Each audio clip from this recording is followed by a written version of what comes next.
What's poppin', everybody? Welcome back to, I guess we could call this Manically Messy Monday. And it is episode number 18 of. Media Showdown. Okay, we got to work on that. But today we have with us Kristen. Oh, you said it was Manic Monday. That's you. Yeah, I don't know, because it's kind of manic out there. It's kind of manic out there. Okay, but I was confused. I was like, do I say it? Do I not say it? I'm so confused. And then I don't know. You always say it because that's your thing. Always. But we have Kristen and Goddess and Poppington with us today. Everybody send prayers up. Selena is out having surgery. Nothing major. She is definitely going to be okay, but our girl is, she's gonna need some recovery prayers. So y'all get those up there to her. Drop some prayer emojis down there in the chat. And this weekend has been very eventful. We had the Q&A with Krishan and Blue. We had the crash out of Karlissa. We had Jaden out with the baddies. Okay, she's out with the baddies, y'all. But I still haven't heard nothing about Sadie. Like it's like Sadie came and went. Sadie was celebrating her birthday, Mom. Like she was celebrating her birthday. She didn't give a shit. Oh, I seen. She was at the vineyard having a grand time. She looked really good. She did. You got to give it to her. She did look good. So I mean, it is what it is. I think she got some on her sleeve though. I think so too. And what else? Okay, and then of course last night over on Hennessy Reviews on YouTube, I did go and break down Andre's charges. We did find Andre. Andre was arrested, okay, in Bakersfield, and he is currently in Kern County. Now I want to say this before we even get started, okay? There's a nasty little rumor that's going around out there. And it's a nasty little rumor that Andre, because there was a child in danger or cruelty to children's charge, that Andre did something to his child. Well, I'm going to play for you a clip of what was really said in the live, because this narrative needs to be stopped dead in its tracks. Hold on, let's play it so y'all can hear me, get it bigger on the screen so y'all can see and hear clearly. That's the 2 of 2. So this is what we're looking at right here, okay? Now, this is what Andre has been arrested for, okay? And I'm going to explain what these charges actually mean if you don't know what they mean. So, infliction of corporal injury on spouse cohabitant. Okay, so in the state of California, corporal injury refers to injury of the spouse or cohabitant, which is a criminal offense. And this law makes it illegal to willfully inflict physical injury on current or former spouse, cohabitants, co-parents, or someone in a dating relationship, resulting in traumatic conditions such as visible injury like bruises, cuts, or broken bones. The injury must be physical. Even minor injuries count. So that means that even if there is a scratch, a bruise, a bump, it can still be counted, okay? So do you guys hear that? It could be a minor injury that's incurred, and it doesn't matter. They could still hit him with infliction of corporal injury onto a person, which is crazy to me.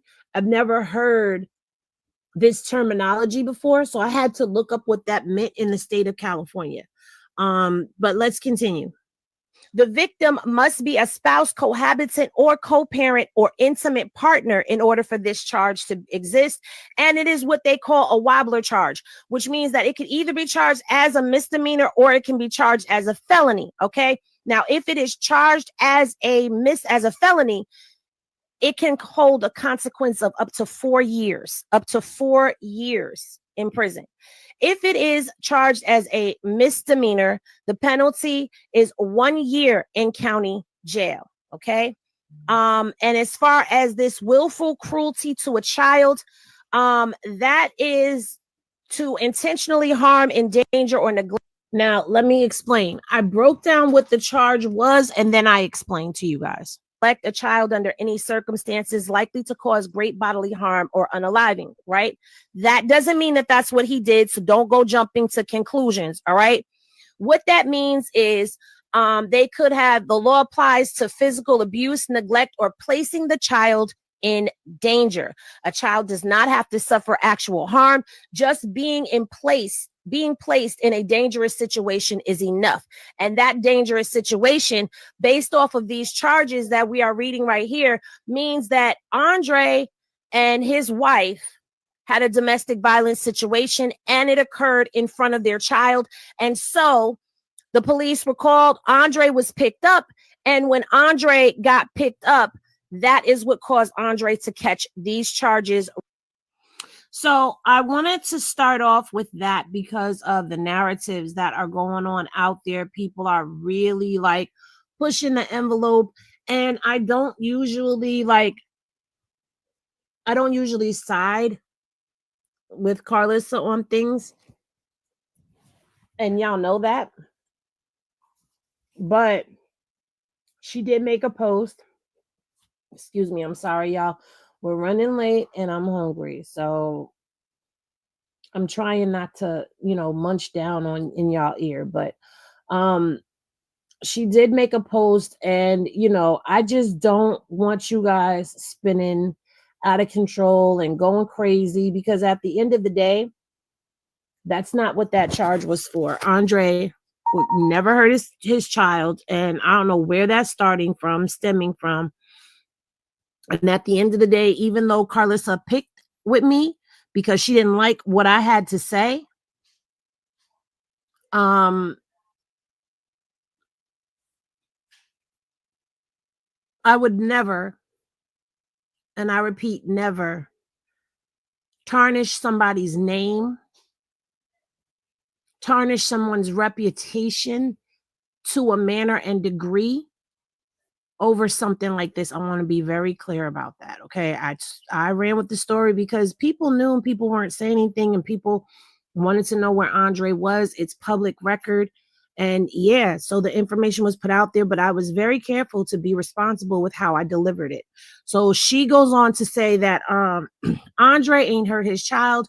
When a black man gets into it with his white wife in front of his child, that's the bullish they add to it for being black. My sister spoke to his wife, and she said it was because she was present during their BS. Only reason he would ever return knowing they can't get along is for his child. Don't get married if you're not ready. They don't listen. Then she goes on and makes another post and says, I would love to sit down with my exes and the stepmoms to help y'all learn that just because you go through hell with a person in your younger years doesn't mean you won't be able to laugh about it later. Y'all will grow up out of it and learn to just love the kids and enjoy life. But these kids are forever. Janice, where you at, girl? Let's share with these young mothers what we went through and how we're both happily married, and neither of us ended up with that man, and he's still somewhere enjoying his woman, I guess, enjoying his woman. So, then she tags someone and says, tell your mama it wasn't in vain. We can help so many with our painful story. Now, let me just say this. Henny Glasses in the chat. If I've been saying that this is what Karlissa needs to do, which is sit down and share some of her life stories, because she has wisdom that she could be sharing with folks. I mean, I could have swore I've been saying matriarchal. I've been hearing a lot of things that I have been saying starting to fall out of her lips lately. What say y'all? I still don't trust it. I still don't believe it. She does this to us all the time. One minute she makes sense, next minute we want to choke her. So I'm looking at it like she knows what she's supposed to do and she knows how she's supposed to be and she chooses not to. She gives everybody little spurts of this adult grown behavior, and it always comes when she's really getting packed down on about things that she done said or that she done did. So like I said, I see you, but I don't believe you. Like, you got to give me at least 90 days of you being a stand up, grown up adult person with a good thinking brain before I trust anything she does. She's Absolutely. already giving it up because she was on Facebook not even 2 hours ago talking about Krishan and the baby. So she hasn't learned a damn thing. But at least we know she's listening. That part. That part. Um, Not to mention the fact that yesterday I did make a post about how,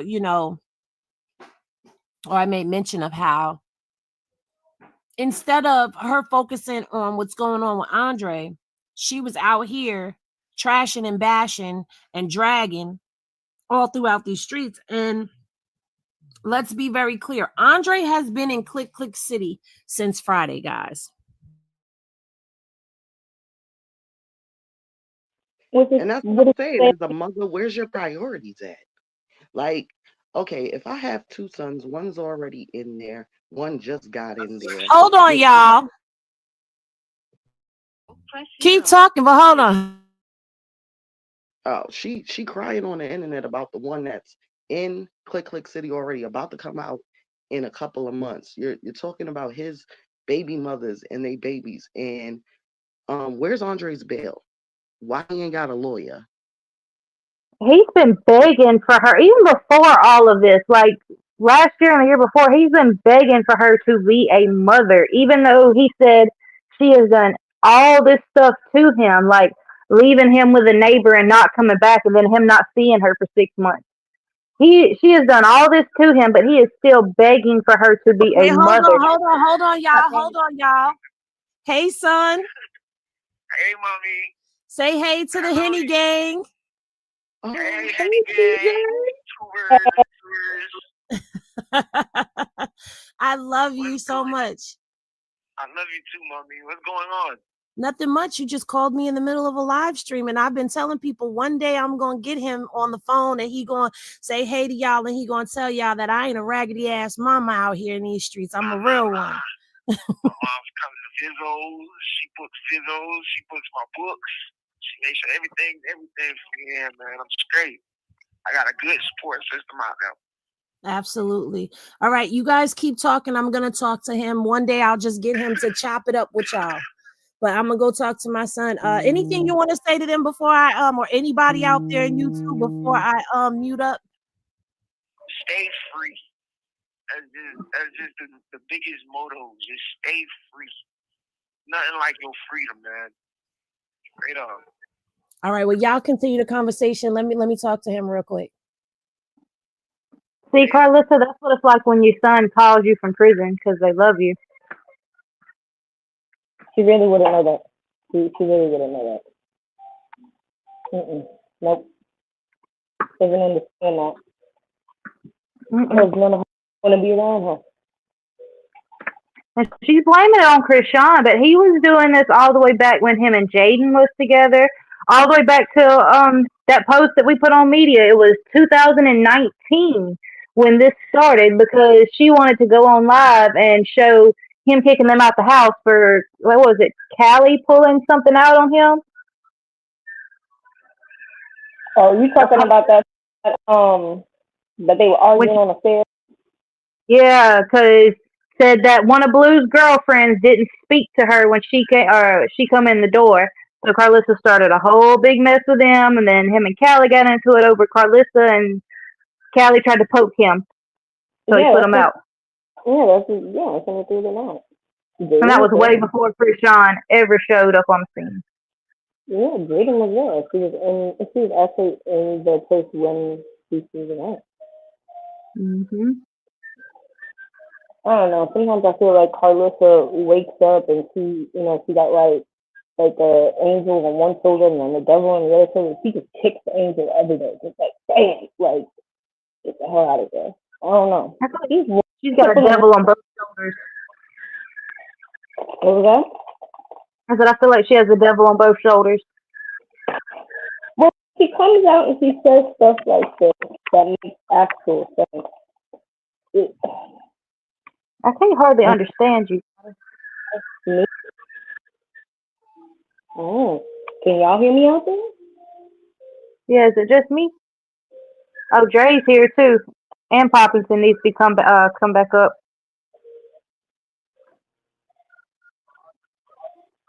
Up there we There Jay, go. y'all are. They kicked me out. Can y'all hear Goddess or is it just me? can you guys hear me out there? Yeah, I can Yeah, hear. I hear you. Well, I guess it's just me. I don't know. It just sounds muffled. All of us sound muffled. No, it just her for some reason. I don't. Now she don't sound muffled. It's just that if you look at StreamYard when you first come in at the top, it's tell you that they're having difficulties right now. Yeah, that's why just got kicked out. I read that on the way in. I was like, oh, here we go. Yeah. They're always having issues. But shoot, Hello, I told. everybody. Hey, Dre. So I'm probably about to get blocked on another platform with Karlissa on Facebook. So let's just add it to the list. So I told her this morning, I said, while you going off on Blue, you have another son. Even if he's not rich or famous, he needs your help. Tell Karlissa she finna go meet her father, the devil, really quickly. That's exactly where she going. She keep on playing. She gonna be in hell before she know it. My whole thing is why she can't see that her house is burning down in front of her. Like this, all this stuff that's happening to you is signs. They're all signs. She Like knows it is. She's just ignoring them because she knew that dream. She knew that dream was something not to be played with. And what did she do today and the last 4 days? Look, I just woke up about 10 minutes ago, so I brushed my teeth and I don't know what she did. I just know she did something that I haven't seen yet that haven't pissed me off. So what did she do? it's not about what she did. It's well, she was talking about how Dre you remember Dre was arrested, and now people are trying to say like the charge that he caught with the endangerment of a child, that he did something to the child. So she was actually clearing it up, and Henny was actually agreeing with the way she cleared it up. But I was saying that I don't believe it because she does stuff like that all the time. Like she'll make us be like, you know what? Oh, Karlissa got a little bit of sense, and then 2 seconds later, it's back to wanting to choke her. So I said she got to be No, 90 no, days no, no, in. no, no, no, no. I didn't say I was agreeing with the way that she was clearing it up, but I agreed with what she said about the charges. Oh, okay. And Well, she that's said, fine. don't say I agree with the devil. She said, don't say I agree with Lucifer. You are not going to tell the world that I agreed with Lucifer. Well, then 59 minutes ago, she got on there on Facebook talking about, I'm going to show that I've always been a TMZ mom to all the drinking and smoking moms and everything. I'm not like y'all and blah, blah, blah, blah, blah. And literally, just about every comment, which was surprising, just about every comment was telling her to leave the stuff alone, be a bigger person, or like mine, worry about Andre. Like, get your shit together, lady. That's why your hair is falling out. The voices. The voices tearing her. Oh, sorry. The voices is tearing her up. We still relatively new in the room, so one time. So them voices eating her alive. I ain't gonna curse. But yeah, you got. You should have heard her when we was playing what we played when Henry was playing it. I just felt like believing in her and going to church. Hey, Miss Karletta. Hey, Annie. I hope you're feeling better this morning or the afternoon. Hey, let dog. I didn't know that Elon Musk had hands in StreamYard. I just don't know why people are trying to spin it. Like, what are you trying to spin it for? That's my whole thing. Like, people are so evil. They love to put Christian. They love to put Christian name and everything. That's why she'd be like, Christian, Christian, Christian. I'd be like, you know what? I don't blame you. But that's what I'm saying. Like, as a mother, I would be worried about my son, getting him out of there, especially if you know the charges are you're saying, and we know that the certain of the charges are BS. You should be focused on that. Like I said, where's his bail? Why he ain't get bailed out? Where's his lawyer? Ain't y'all rich? No, ain't everybody famous? Don't ain't you the clout? You don't got 50 grand? You don't got 60 grand? Ain't that house yours? You ain't put up your house for your child?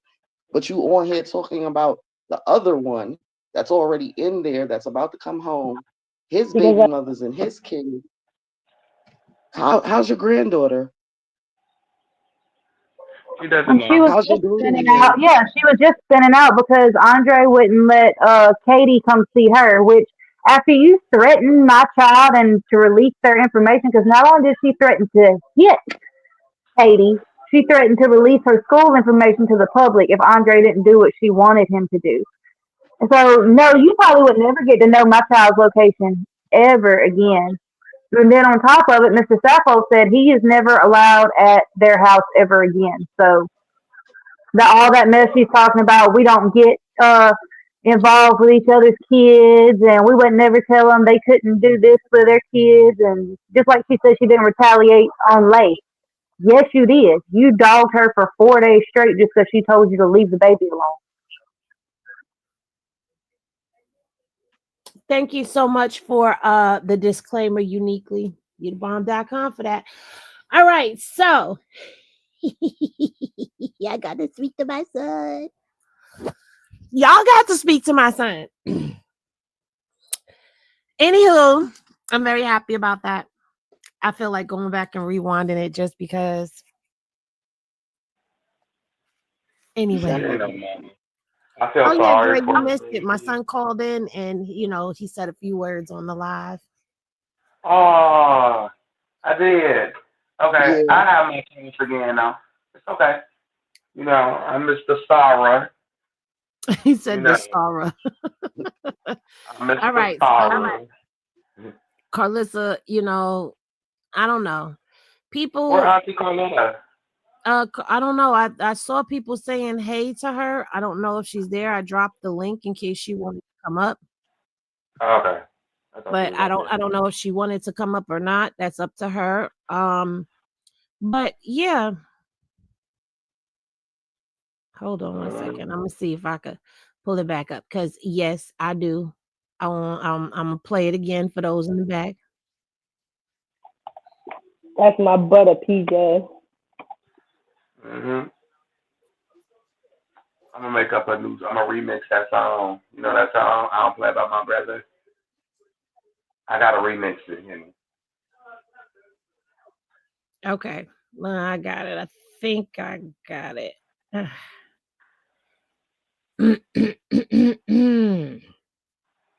This is my child that Karlissa spoke on. Like leaving him with a neighbor and not coming back, and then him not seeing her for 6 months.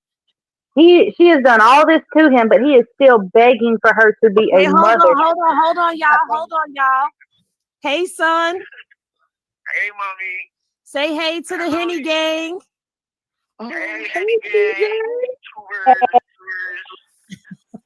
PJ. You so much. I love you too, mommy. What's going on? Nothing much. You just called me in the middle of a live stream, and I've been telling people one day I'm gonna get him on the phone, and he gonna say hey to y'all, and he gonna tell y'all that I ain't a raggedy ass mama out here in these streets. I'm a real one. Fizzos. She puts Fizzos. She puts my books. She makes sure everything for me. Yeah, man. I'm straight. I got a good support system out there. Absolutely. All right, you guys keep talking. I'm gonna talk to him one day. I'll just get him to chop it up with y'all. But I'm gonna go talk to my son. Anything you want to say to them before I or anybody out there in YouTube before I mute up? Stay free. That's just the biggest motto. Just stay free. Nothing like your freedom, man. Straight up. All right. Well, y'all continue the conversation. Let me talk to him real quick. See, Karlissa, that's what. And then that's when Kristen said, "See, Karlissa, that's what a real." I don't even know what else you said. I walked away after that, but that brings tears to my eyes because y'all don't even know how much when I hang up with him, it sometimes dampens my day because that's my first and only boy. That's my firstborn and my only boy. And one day he'll tell you himself the type of mom that I was. Yes, I was hard on him. And I used to tell him, I'm hard on you because the world is going to be hard on you because you got strikes against you. You're a black male, and you come from a single mom.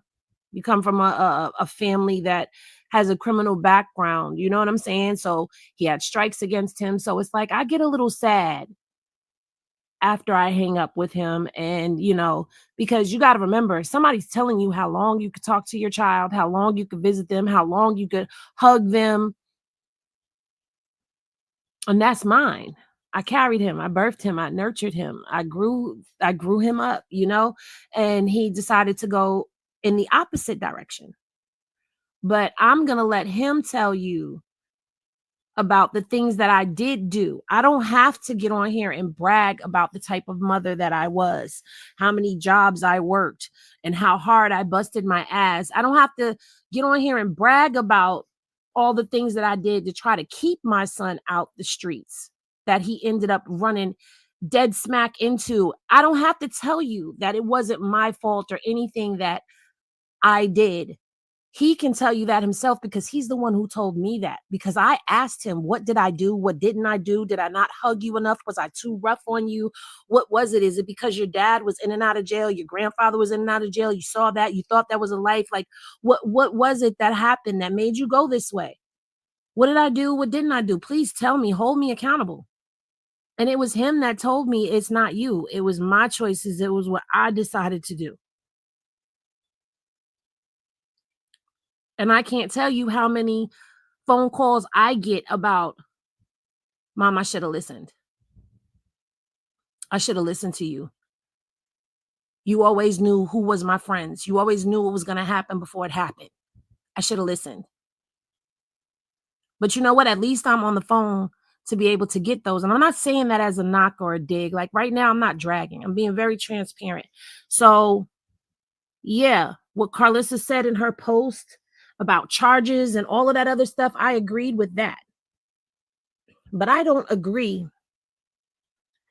with dragging.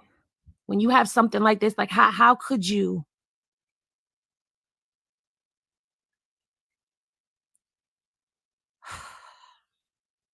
When she said what she said about my son, I get it. I'm a blogger.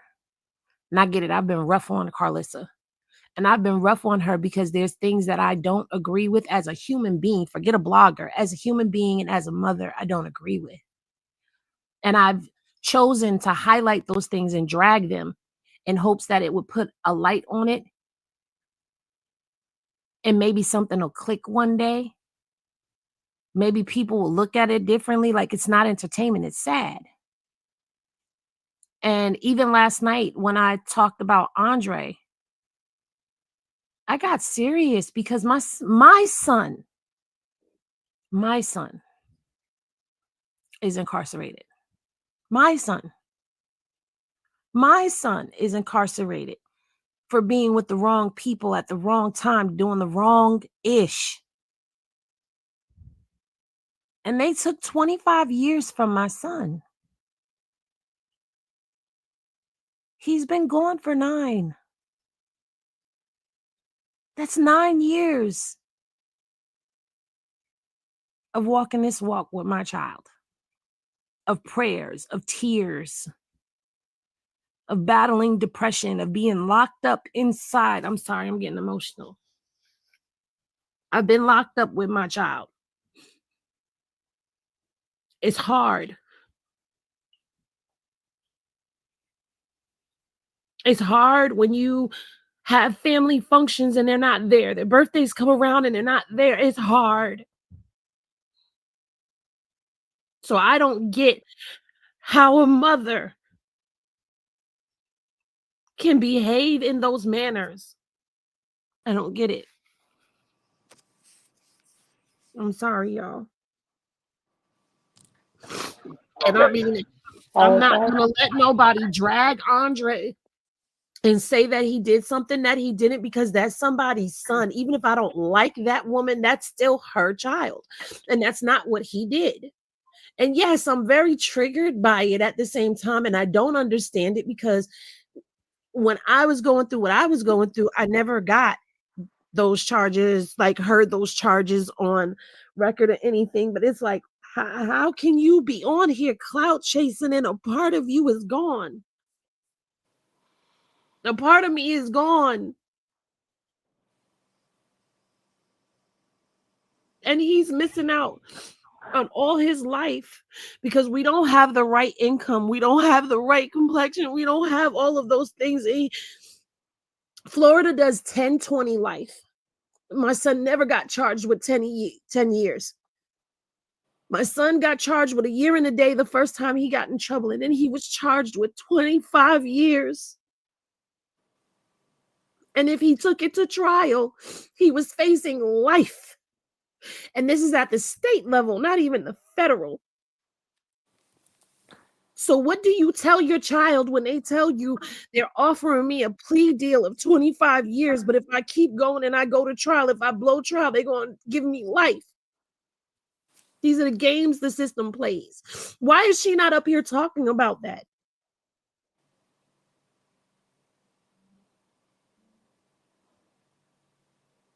And when I said, come sit with me, this is the shit that I was saying I wanted to sit with her and talk about. Because you have this, you know this pain. You know it. I have to wait for my son to come home to have grandbabies. We thought we had a grandbaby, but it turns out it wasn't my grandchild. So there's not even a piece of him out here on the streets to fill his spot. Lady, you got a lot. You got a lot that you should be grateful for. There's a lot you should be doing. So when I come at her, that's the space I come at her from. I'm a mother that can understand a pain that you're not acknowledging, that you're just pushing down and twisting around to make it a narrative for clout. Lady, be real. People like real. You may not go viral, but people will come to you for that real life story. And when she picked with my son, yes, I did come at her like, oh, look at what I'm going to go do. But in all actuality, if we're going to be honest, that's not something to brag about. I'm not proud that my son is incarcerated because I know the blood, sweat, and tears and prayers that I put in to keep him from going that way. It's heartbreaking. A part of me stays in that correctional institution facility that he's in every time I leave. A part of me stays in there with him when we get off the phones. I'm sorry, y'all. I'm sorry. I'm going to mute out. I'm sorry, y'all. I thank you. You too. Is you okay, Henny? You all good? You just expressing yourself and your raw emotions, how it feels to be a mother with her child incarcerated. And she doesn't show these emotions.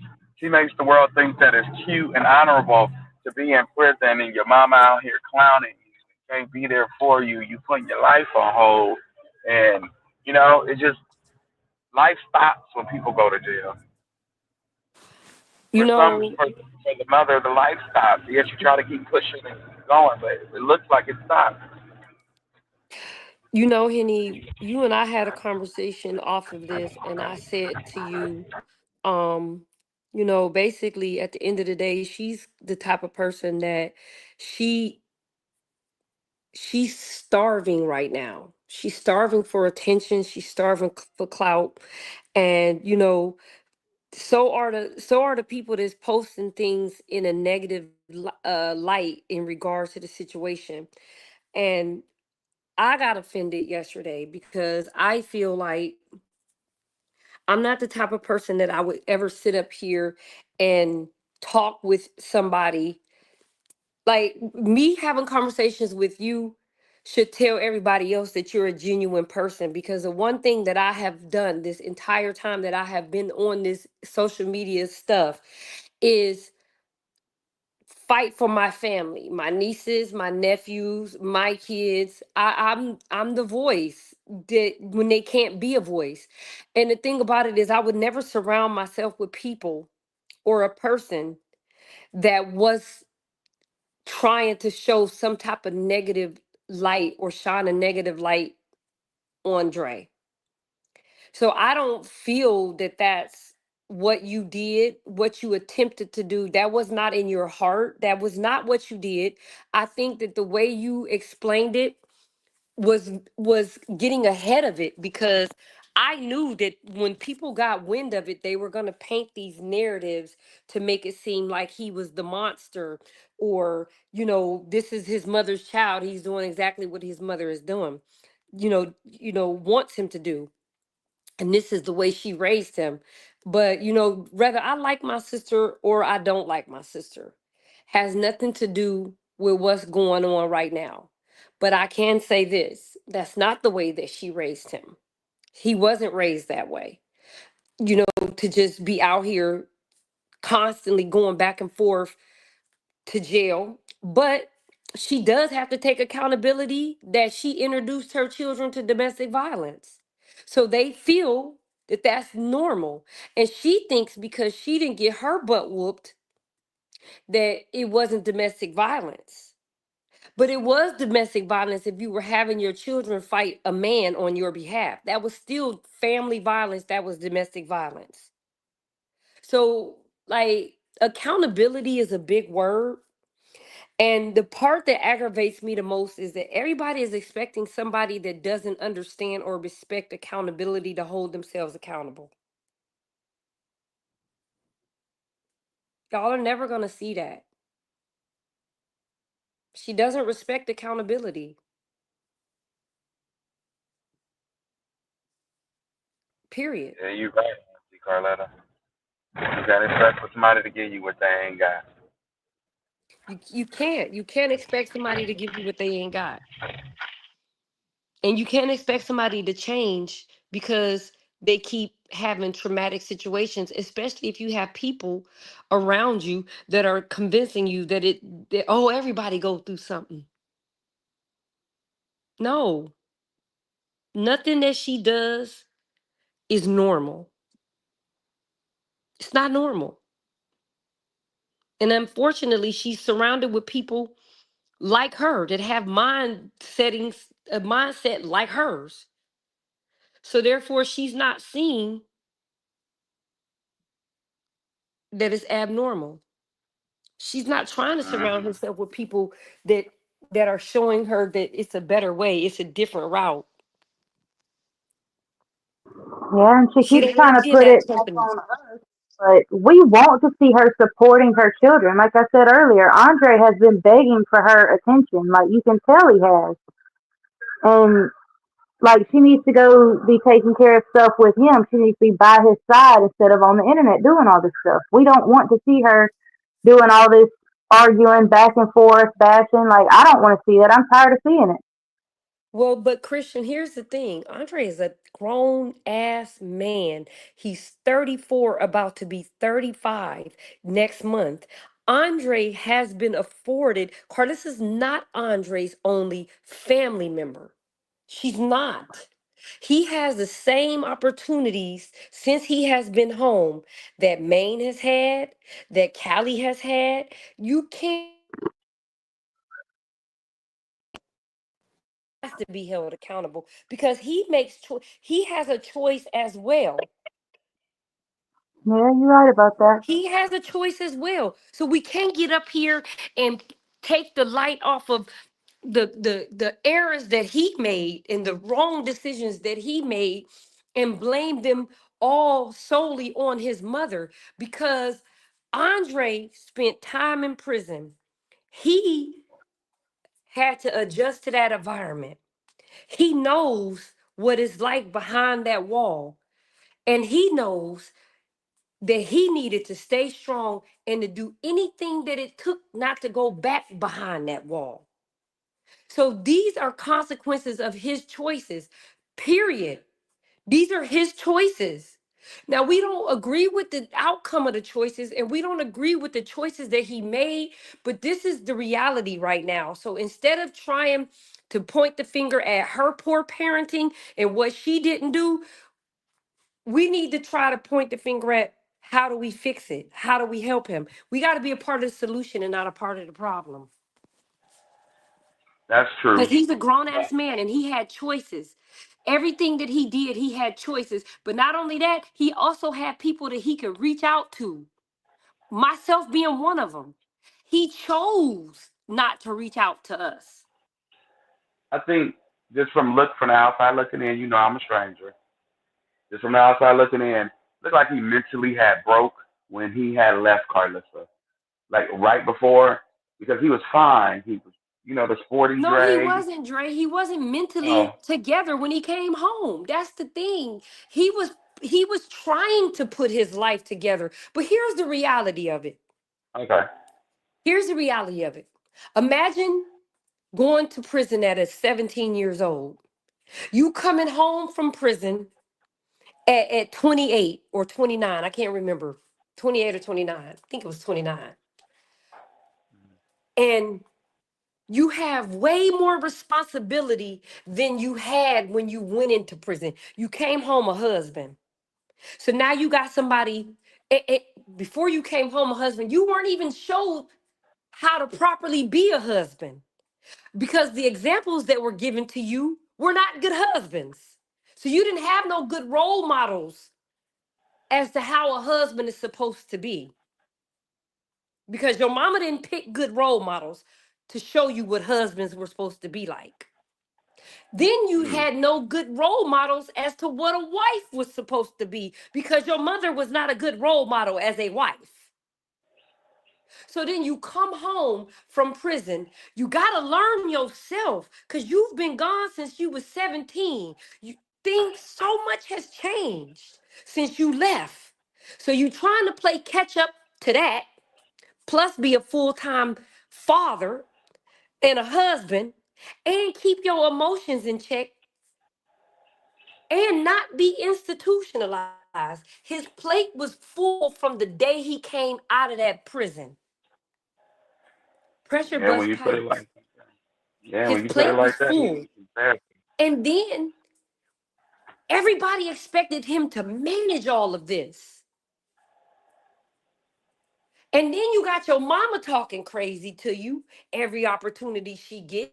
You got your brother that you feel like is betraying you and choosing the people that he's been around his whole life since you've been gone over you.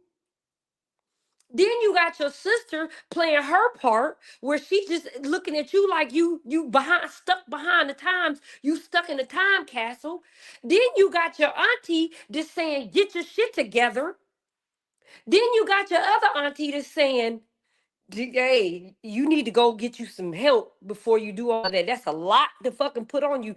Men your age usually don't have wives at this age. But you got that now. And then let's add to the wife. She's talking down on you and belittling you, and you still hearing the COs in the back of your head. Add all of that and tell me that you went in there and you didn't have a strong foundation before you went in there. So your foundation was fucked up before you even went to prison. And now you come home and everybody just hands you this plate and say, eat it.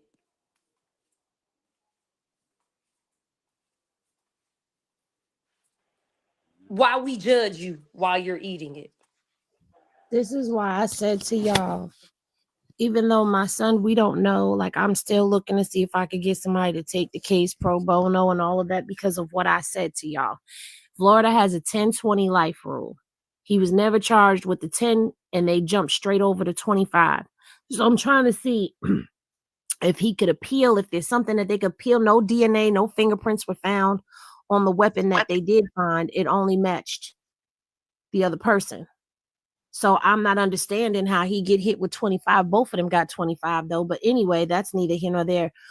When I tell y'all, when I said to y'all, I'm thinking about the rehabilitation of my son now, this is why. You know why? Because I've watched this with my father, watched this with my child's father. I've watched my father be institutionalized. Okay. And I asked him, what is it about jail that's so different from the outside world? He said, it's the same. No matter what, it's the same. When you go in there, you already know the routine. You know the drill. Nothing has changed. When you come out, the world has changed and evolved. People have grown. Things are different. It's unfamiliar. You have pressure on you when you come out them doors. And like I told y'all, my son was incarcerated when he was 20. My son turned 30. He's about to come up on 10 years. That means all of his 20s he's spent incarcerated. And if he do the 25, he's going to spend all of his 30s and half of his 40s. That's all of the years that we spend trying to figure life out, learning how to pay bills, how to be independent, learning what it's like to get up and go to work every day, trying to figure out if we want to do a career or a trade.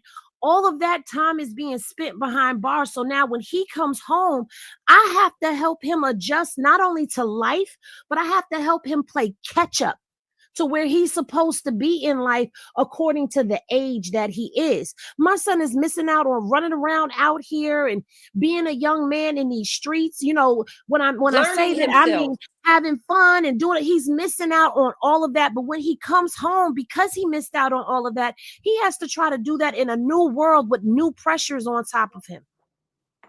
So it's like, that's the part that I'm thinking about. When I mentioned about him coming home before, this is the stuff that I was talking about. There was nothing put in place. You threw him into a business. How are you throwing him into a business? She threw him in a marriage. She threw him in a marriage, and he didn't even know how to take care of himself. Into these things, and he hasn't gained his footing in the world yet. For me, this is what I'm dealing with. Yeah, absolutely. New technology. When my son went in, yeah, we had Instagram and Facebook and things of that nature, but technology has become so advanced. He don't even know that you could sit up here and type something into a computer, into a program, and it'll create the whole thing for you. He knows nothing about balancing a checkbook, having a checking account. He knows none of this. Credit, how to save money, none of that stuff. Exactly. He don't know how to properly take care of himself because he left before he learned how to take care of himself and to make sure that his needs is met. And then you bring him home and expect him to make sure his needs is met, plus a wife's needs. So imagine him getting married right now and then coming home and he got to try to figure out how to meet his own needs, plus meet her needs at the same time, plus keep up with the Joneses. No, ma'am. Tamara G. In New York, if he was in New York, he probably would have been charged with the charge that he caught. He probably would have caught a 3 to 5 or a 5 to 10, and he'd have did about 3 years of that, came home with a bunch of probation, did good for a year on probation, and then been let off. We're in Florida. He got to do 80% of his time, just like the feds. 85 is 85, just like the feds.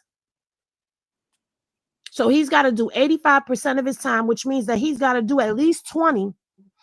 And he don't start gaining good time, which means time off for good behavior, until he hits his 10-year mark. Then he starts getting good time. That's rough. So he had to do 10 years straight. And then you got to think, my son is gang affiliated. So when he first get into jail, what you think is happening? He up in there getting into all types of shit. I pulled my son's stuff. I know what my son was in there doing, and I know what he was telling me he was in there doing. I mean, I'm talking about he had an incident where went upside somebody's head with the tray, just like you was telling that story earlier, beat the person with a tray. Don't really know why, but that happened. Then I know there was another time somebody was trying to, start some shit with him, and he beat the fuck out of them with some clippers. So you got to think. And then my son was stabbed 7 times. Because if he wouldn't have did that, then he would have had a target on his back from on, because he was soft, he was sweet. Exactly. So he had to go in there and he had to stand his ground because guess what? He's in Florida. He's born here, but he was raised in New York. So he's a New York boy in their eyes, in the Florida system. And you a blood.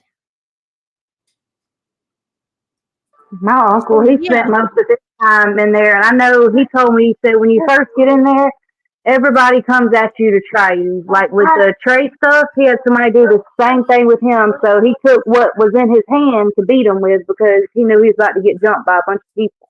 Mm-hmm. 'Cause he's gang affiliated too, and he is 47 and just went back in for his third strike because every time he comes out, he's so institutionalized. Like I feel like he gets overwhelmed by everything, and he immediately gets into a relationship as soon as he gets out, and then he'll do this for about 2 months, and then something will happen, and then he'll either be running or something until he goes back. But this was just his third strike and his last chance, and he's just the same thing. Like I said, because like you said, he had a flip phone last time he had got out before this last time. He didn't know nothing about how to use a touch screen, none of that. And he's messed it up already. So like they need counselors, they need support systems, they need people like, that's really gonna be there for them. And they gotta, I don't know. Like I said, the counselors help a lot because you can figure yourself out. Yep. But instead, the courts just release them, feed them to the wolves den, and say, we feel like keeping you locked in the cage is rehabilitation enough. What you should learn is to do anything to keep from coming back here. That was the only thing that we rehabilitated you on. Go out there and do it. But then when you get out there, you're Here's supposed to have a $20. support system and a team. You know what I'm saying? But instead of Andre having a support system and a team, he had a mother that was too busy trying to chase his brother's clout and his brother's fame. And I mean, I'm not trying to say that Andre should get a pass because he's still an adult at the end of the day. And he had other people that he could have reached out to try to figure out, his way of life, how to do something different. He had other people. He has one aunt that is an ordained minister. He has me. He has his grandmama. But instead of him trying to reach out, he went back to what he knows. He knows to protect his abuser. He knows that. And it's really messed up because, like, in the other countries, before they even get out, they line them up with some kind of trade or career. I know, what is it, Switzerland or whatever? They help them get an apartment, a job. They have them completely ready to be a functioning member of society before they ever are released.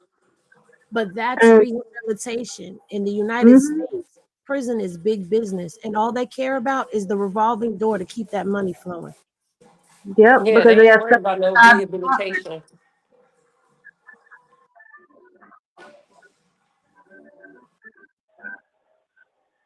But it's people that go out, that come out and don't ever go back in. Because guess what? They learned their lesson. They knew that that wasn't for them. It's people that get out them doors and don't ever go back in. My ex-husband is one of them. He been home since 2016. He ain't been back to them people's courthouse since then. But they knocked Mario coins out of his ass before he went in there. So I guess he said, shit me, I ain't going back because the last time I went down that road, them motherfuckers knocked coins out of me. They Ooh, Donkey wow. Kong me. But see, Can I you have a guys hear me? cousin. Yeah, I have a cousin. She went in a bunch of different times. It's a female. Okay. She had one strike where she was running from the police. They chased her down with helicopters and everything, and she was on foot. Had the whole street sectioned off. She went in for a couple years, came out. She was never the same. Never the same. And this was when she was a teenager. And that was just her life. And the last incident she got three strikes now. And her last incident, they let her go. And she should have stayed, but I don't know. And, she stabbed somebody in the neck and they let her go. But she's never the same. Like once you go to the pen, I don't care if you're a man or a woman, you're never the same. My uncle was never the same. They come out a totally different mental person. And then when you 'Cause come out to society, you're getting mentally abused. You know what I'm saying? Yes, Carlos is not responsible for a lot of things that Dre has done But yes, she is responsible for the things she has done to him when he was out. Correct. You know And what I'm and saying? and then y'all ain't gonna like this part, but I feel like Katie, the wife, is responsible for her actions in it too. Because just because she's not on social media and because y'all hearing the message that come from the mama, she want to be painted as an innocent person. And I just had this conversation with Henny earlier, and I had this conversation with my daughter a few minutes ago. I'm not saying that what happened to her was her fault. I'm not saying that at all. So please do not lie on me. Do not crop and paste and copy and paste what I said and make it a lie. I'm saying this. If somebody put your hand in hot water, not one, not two, not three, not four, not 5 times, but on the sixth goddamn time, you finally get burned to a point of you gotta go get medical attention. How is it? How did that person not know that it was not acceptable for them to keep putting your hand in hot water? The point I'm making is this is not the first, second, third, fourth, or fifth time that Andre and Katie have had physical altercations. It's not. It's not the first, second, third, fourth, or fifth time that the police have been involved. It's not the first time. It's not the second time. So at what point I feel like they both should have been charged with child endangerment. That's my opinion. Y'all can have y'all's. And let me tell you why that's my opinion. Because Andre was away. He was in Georgia. You and your child were safe while he was in Georgia. You wanted to work on your marriage, not your child's relationship with her father, but your marriage. Because your child could have still had a relationship with their father, whether y'all was married or not. You wanted to work on y'all marriage. A marriage has nothing to do with the child. A union is between husband and wife. The child is a bonus to that. So therefore, you brought this man that has whooped your ass, according to you, not to me, multiple times back into your home and exposed y'all toxicity to your daughter. And now he's being charged with cruelty to a child because she witnessed y'all fighting or him jumping on you. We gonna even say he jumped on you and you didn't fight back. She witnessed it. But you are the one that allowed that into your home. You failed to protect her. It's your job to protect your child. And every time you let somebody in because you want to be loved and you're willing to risk your child's safety, you should be charged too. She let him come back. He was in Georgia. She let him come back. She let him come Well, back. if she stays in California, they do that. They look at just because it don't happen at that moment, it happens at the court date. So Correct. basically, what happens is when she gets so like, let's just say it's 5 times. The first time I feel sorry for you. Second time, shame on you. Third time, I'll be there. So I mean, sorry, Henny. But then then you add on the fourth and fifth times, like you say. Now, when you get to the court, the judge is going to ask her a bunch of questions. She's going to be like, well, that's my husband. Regardless, when you was told the first time to put a restraining order against him from the child because of whatever, whatever. I don't think she was told that. I don't think anybody advised her from the courts advised her of that. But Andre would have to have a good lawyer. His lawyer is gonna have to pull all the police reports and show that she has been in danger. But how would that help him? That wouldn't to pull all the police reports. Because one of the police reports wasn't even in the county that they in now. They can So, still get her though, so because go ahead. I'm sorry. no, I was just gonna answer their question because somebody asked to explain the three strike law. So y'all correct me if I'm wrong, but the three strike law goes something like this: the first time you get convicted, it's got to be like a serious or a violent felony, right? Then the second time you get convicted for another serious or violent felony. Then the third time you catch one, you face 25 years to life. Is that correct?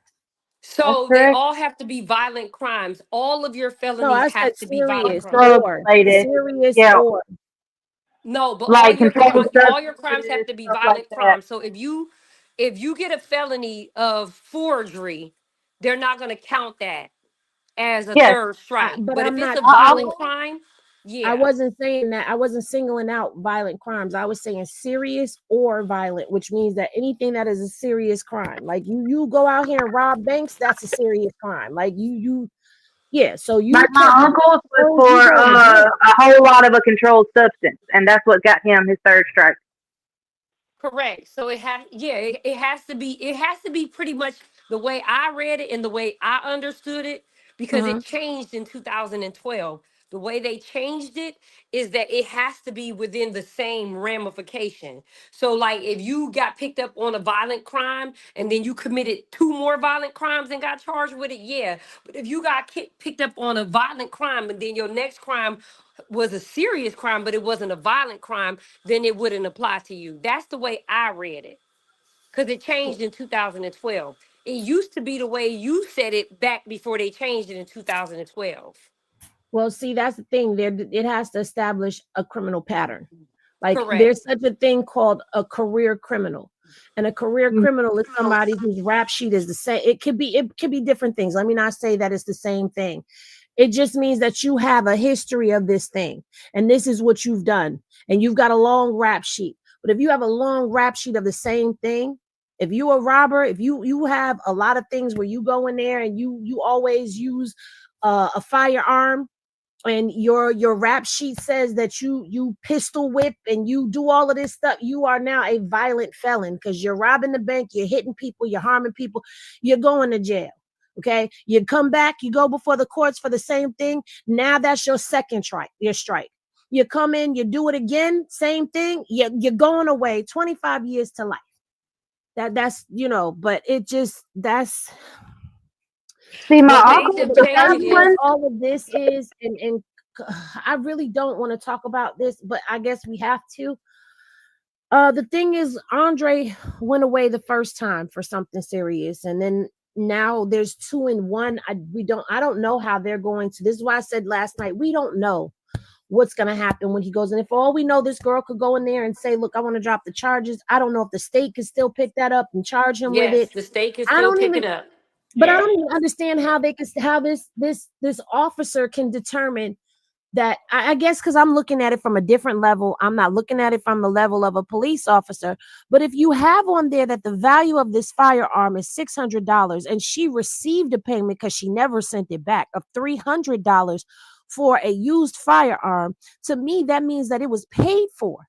So how is it still theft if she received payment for it? She didn't say, well, he sent the money and I sent it back. She took the money. he'd Hmm. still be, like said he did that though. He's a felon in possession though. Like he's admitting that he had possession of it. Listen, I'm just Well, trying to find the then that would loophole. only be one charge, possession of a firearm, but the theft should go away if he paid Right, her. The right. theft should go away, and then that would just be the possession of a firearm. But the thing about it is, he might not he could go in there and say that he didn't purchase the firearm for himself. He purchased the firearm. He set up like he purchased it for me. He was just a go between person. Right, a middleman, yeah. He was the So what middleman, but he never had possession of the firearm. So that could he could possibly beat that charge. And So I'm not basically, even they saying that. might draft it. I'm sorry. I just want to say, Go because I ahead. got my auntie listening too. She a lawyer. She said what it sounds like they're going to do is just hit him with the stolen weapon, and then they're going to end up just giving him probation for that weapon, and then they can recommend him for counseling since he never got it, and they don't never know what he will be like with it. So they'll recommend him counseling because the court will take responsibility for them dropping the ball and not recommending him counseling when he got out from serving his time. But I hope continue. that that's what happens for him. Because, I mean, let me tell you something. I think anybody that comes home from prison, especially if they did a long stint, should be court mandated to some type of therapeutic treatment. You know why? Because, and I'm going to share this with y'all. It traumatized me, and I know it traumatized my son. My son called me, and he wasn't where he is now, so he was able to, like, hang up the phone call right back, hang up the phone call right back.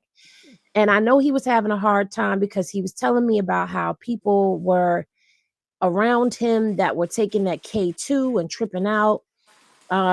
He told me he heard someone being raped, or sorry, graped in the dorm, like in the. Then he told me about, and the night that he called me, was calling me back to back, he told me that a guy jumped off the tier and landed right in front of his cell. And he just kept talking about the sound that it made when he hit the ground and the look on his face because it was right in front of his pod. And he talked about that for a minute. That's traumatizing. Mm-hmm. Then he got Mm-hmm. stabbed. When I'm on the visiting room with my son, his head is on a swivel. It's always on a swivel. He was never like that before. It's always on a swivel now. Mm-hmm. That is PTSD. And remember, when Andre was having that freak out, I was saying he probably is in a manic state, and that PTSD is triggered so high on him, that anxiety is through the roof. With when he heard Karlissa falling down the stairs talking about my baby, my baby. He kept talking about that. You got to listen. When somebody keep talking about something, when they in one of those states where they frantic, and he was very frantic on here. I kept saying he probably got PTSD, that he done been locked up for a long time. I think even if you come out of there and you say that you sane and you never experienced anything and you never saw, witnessed, or heard anything, which is impossible, there's a Listen, level of PTSD. when I told his wife that about, I had a conversation with her about, you got to watch the way you talk to him. Um, Mm-hmm. because you got to remember that he had people talking to him like he was nothing and nobody. And the one thing that you don't want to do is talk to him the way the COs was talking to him, because you're not going to get the results that you're looking for. You're going to, because he didn't get the lash back out at them. But Right. like, there's nobody protecting you. He's going, and I'm not please don't say I'm making excuses. I just know because I dealt with it. You understand what I'm saying? You don't have the protection of like the COs had. So if you talking crazy, you got to remember that he was gone 10 years, people talking crazy to him. And let's be honest, we know the COs talk crazy to the inmates, Yeah. talking crazy to them. And then he come home and you talking crazy to them. He's gonna take out everything on you that he wanted to take out on them.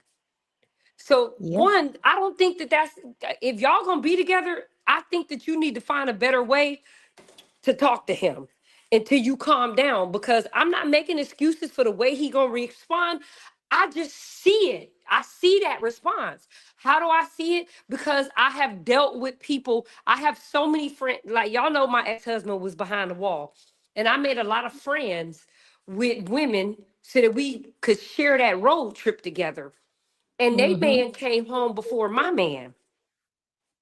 And I seen some things that made me feel the need to tell his wife, hold on, because I seen my homegirl talking to her man crazy like you just was talking to him, and you don't think it's crazy, but my homegirls do spaz all the way out, and kicked the dog on the way out the door. He spazzed out that bad. And she couldn't figure it out. And when he calmed down, he was like, look, I was behind them walls for 15 years, and that's how them bitches talk to me behind them walls. I'm not gonna be in this house with you talking to me the way they talk to me. Now, take an account. She didn't see nothing wrong with the way she talked to him, because that was the way her mama talked to her husband. But your mama's husband wasn't in prison. So this conversation I'm having with y'all, I had the same conversation with her. I got blessed because the judge seen how long my husband was gone, and she made the recommendation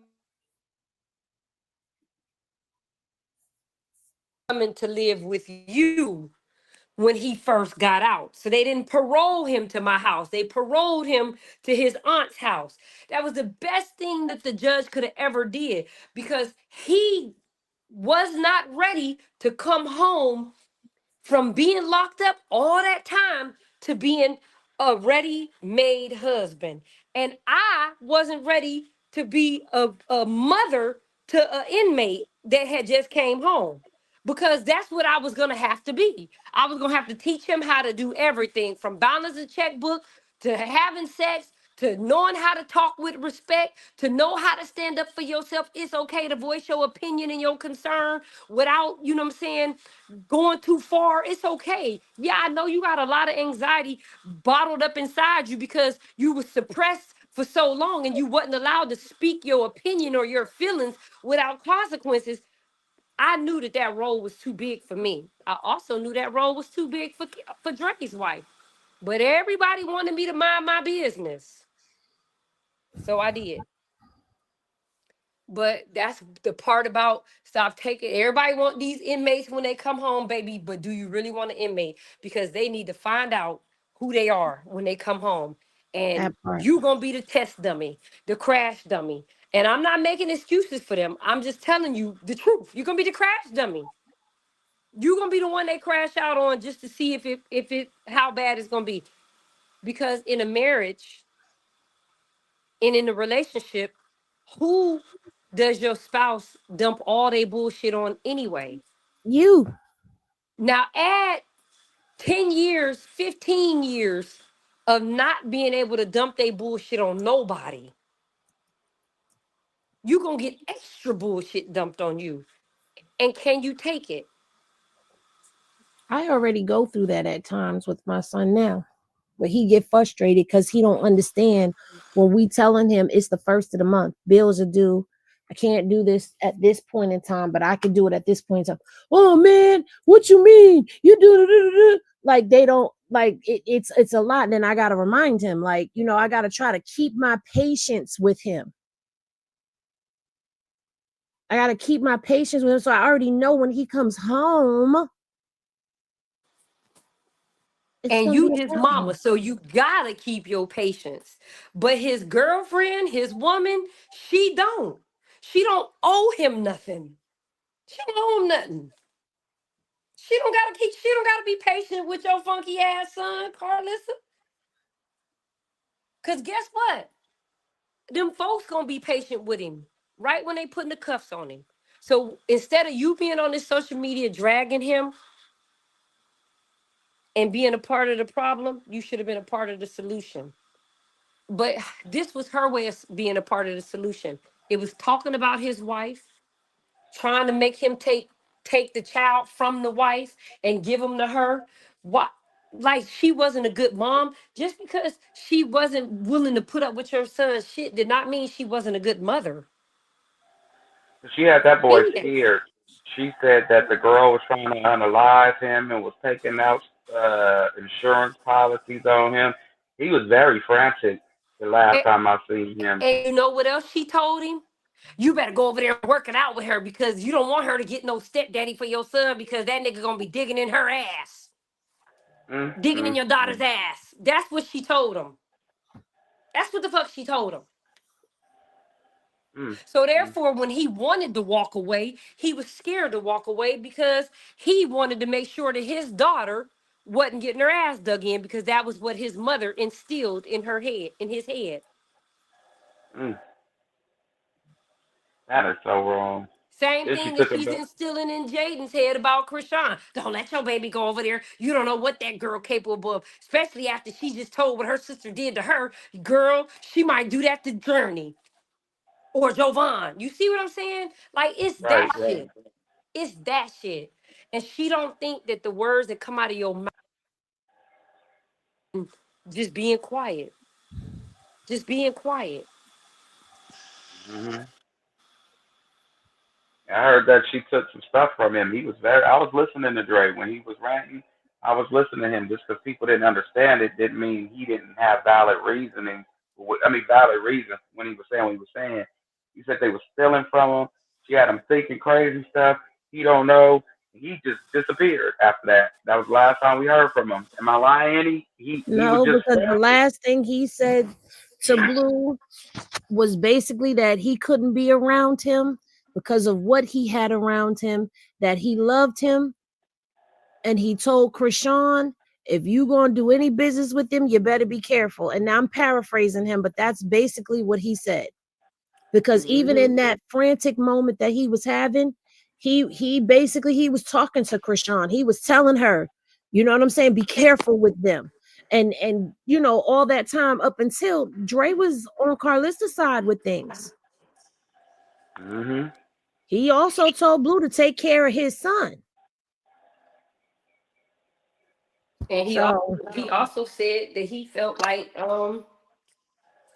that his wife's mom was out to get him, trying to help whacking them set him up. He Mm-hmm. said that yeah. too. Mhm. So why did he go back to that environment? Pressured and bullied. Because she made him feel like it was gonna work. That's why I said And she a should be lot of harsh people, too. like a lot of these baby moms and stuff, they will be like, kind of, oh, if you're not going to be with me, I'm not going to let you come see your child or stuff like that. A lot of people are like that too. If you're asking who's locked up in, nobody's locked up in Georgia. Dre is in California, and if you're asking about my son, he's in Florida.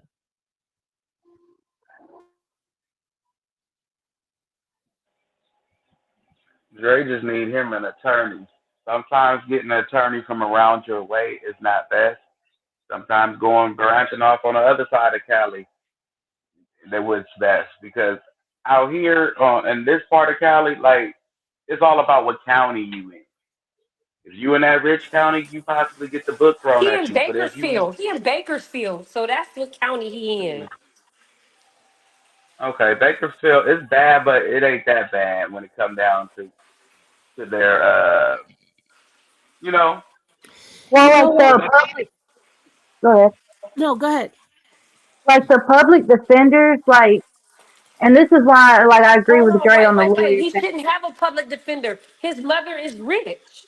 Why would he have That's a what I'm public saying. defender? Like, he needs a good one because their whole thing is to please the judge and have a rapport with that judge. So they're gonna pretty much go by them at the end of the day.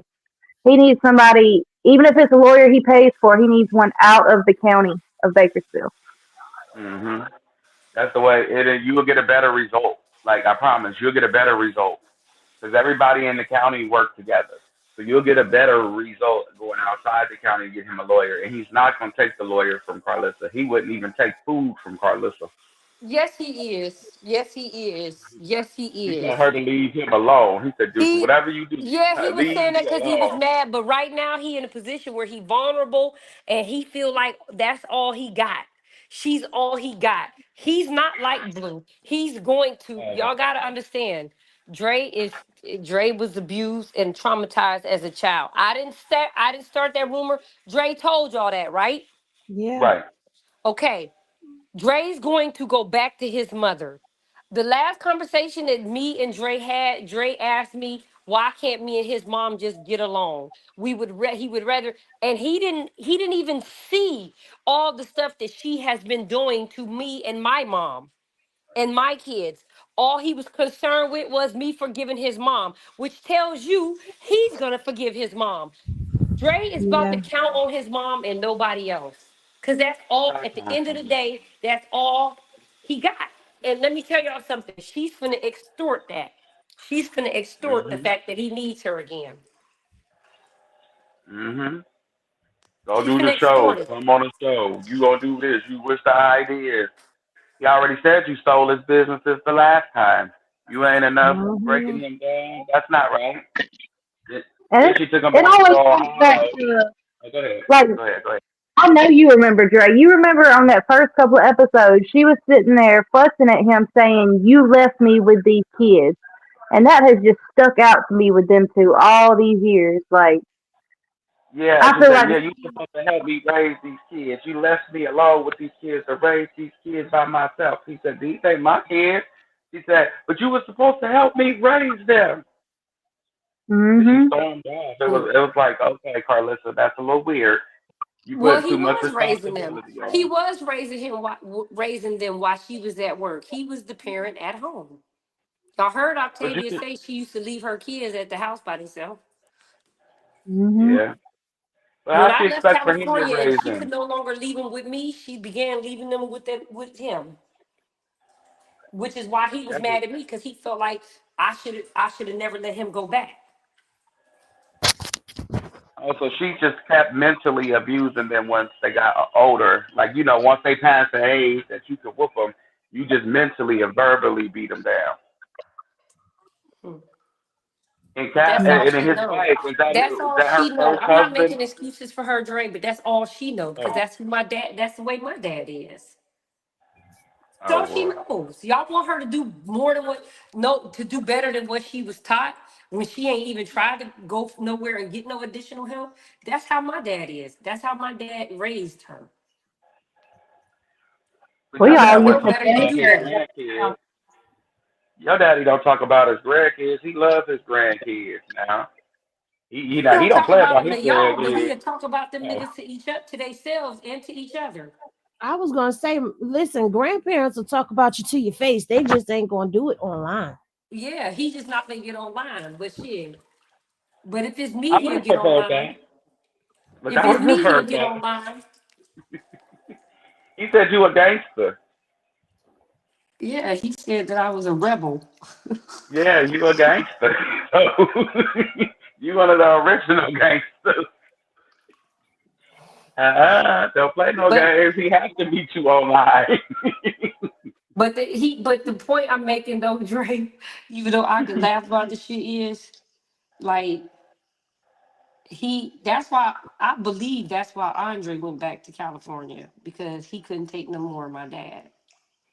mm, My dad wants you to be a soldier. Think what he think, move how he moves. Don't question what he say. Do what he say, and don't do nothing different. that's Don't have Karlissa. none of your own. Yeah, that's what I just said. That's where she got it from. And she don't see nothing Oh, wrong with it. well, she in the wrong place for it. At least he offline. She in the wrong place for it. We in a place where people think gooder is a word, okay? You are not going to get that here, Miss Lady. You just won't leave that alone. No, I was just trying to help explain where we at in society. Child, gooder is the word. Prove it ain't. Because you heard my goddaughter the other day. Mm. Okay, Is it my raining? child, no. Oh God, it's raining. Uh, No wonder I don't feel like doing nothing. no. Well, Well, is that his wife's first husband that was in jail? That could play a role too. You don't know nothing, and he don't know nothing, and you throwing two people who don't know nothing about nothing into a Well, situation. Trey, and I've told you this before. Anybody that is looking for someone in jail to marry, I kind of wonder completely about your mental status as well, because I don't know. It's just, A lot of women like, well, not a lot. I'm gonna say a small percentage of women. And you'll be surprised. They like them type of dudes, like the ones that grab you up and you mine, you gonna do this and act crazy with you. A lot. You'll be surprised. it's they not You'll say us. be those surprised. types of Who dudes on are that pen gooder. pal list? We didn't talk about nothing else we were supposed to talk about. Jesus, I'm gonna have to change the thumbnail and the title to this video. Hmm. I'll go It ahead don't and matter. No, because I mean, listen, this is this is some real life conversations over here. Title it A Letter to Karlissa. No. somebody should get her on. No, somebody should tell on her. She needs to be put into a mental institution, somebody jailhouse, something, because there's no way in the world you should be getting away with verbally and mentally abusing people that's not. And I don't want to say disabled people, but that's not. Well, yeah, that too. But like But I just to said, we've be, all begged her to get counseling, therapy, something. And I thought she was going to do it So one who time. And then are she comes we? up the next day and was like, nah, I'm not going. But I you never gotta been think, who are accepted. we? Who are we? Exactly. If she ain't gonna listen to her own family, what comment you think she gonna listen to people she don't know off the internet? Hell, her family was begging her too. Mr. Sappho, in that episode, he was like, "You need to go get counseling." Yeah, he did. Well, she was acting crazy. But that's Mhm. always. When she was in the basket at Walmart, he said it then. You know, we talk about that man, but maybe he is just beat down. Like, imagine having to live with her because I couldn't do it. So maybe he just wore down over the years. Nah, I don't give him no excuses. As a man, you have the the I don't know to leave. You can leave. You got common sense to leave and get the world away from a demon. You know when a demon is a demon and she coming in between you and your kids, she already destroyed her and her situation. It's time to roll. I'm out. I'm making up all excuses while I'm gone. Okay, but Dre, you're talking about he don't. I don't know, Mr. No, Sappho. I'm gonna leave him alone. he's spineless. I was just responding him. Yeah, he was fine. He's spineless. I agree with you. He ain't got that to him to be like, I'm finna go see my kids. You deal with you and yours, and then we could just meet in the middle somewhere. But this living together arrangement ain't gonna work. Maybe now that he got the money, now maybe he'll start speaking up a little bit more because he did put her out not too long ago. Yeah, he did. He made her sleep in the car. Maybe he's Y'all like, "I got believe the that? money I now." don't believe that. Mm. I don't believe she slept in her car either. Remember, she said she slept in the car over 2 years ago, almost. She said she slept in the car. I wanted to see my grandson. Shut up. Shut I'm up. here. Don't do it. I've been at the gas station all night. That's the video you talking about? Yes. I got some coffee, you guys. I've been sleeping in the car all night. I've been stressed. Krishan, I'm down the street at the gas station if you need me. Yeah, I've been that here one. waiting for her to call me. She's still waiting.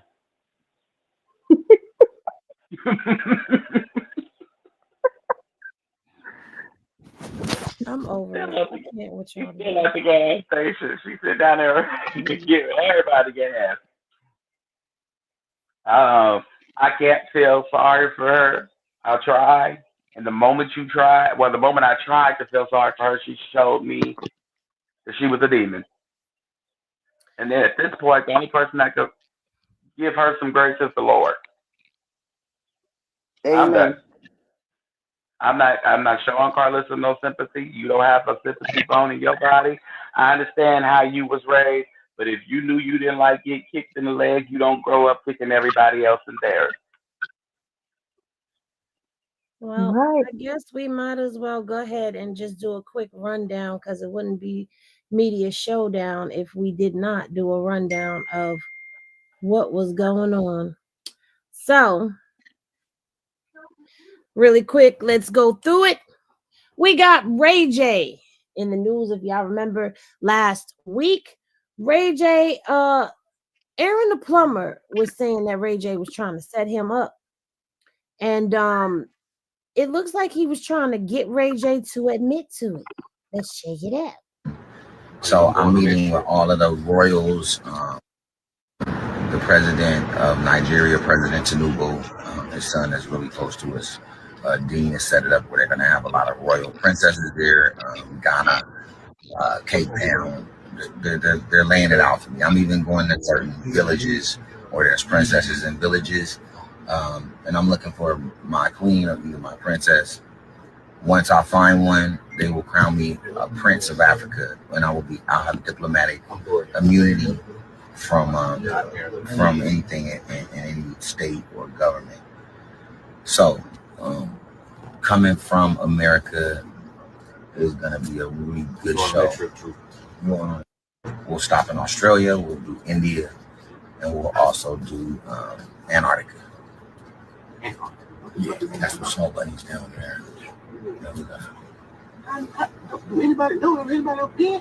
It's coming from America, not to America. We're coming from America. And we're American students trying to find our queen. That bet suits a young fly nigga. So you do the math and you go, Niger.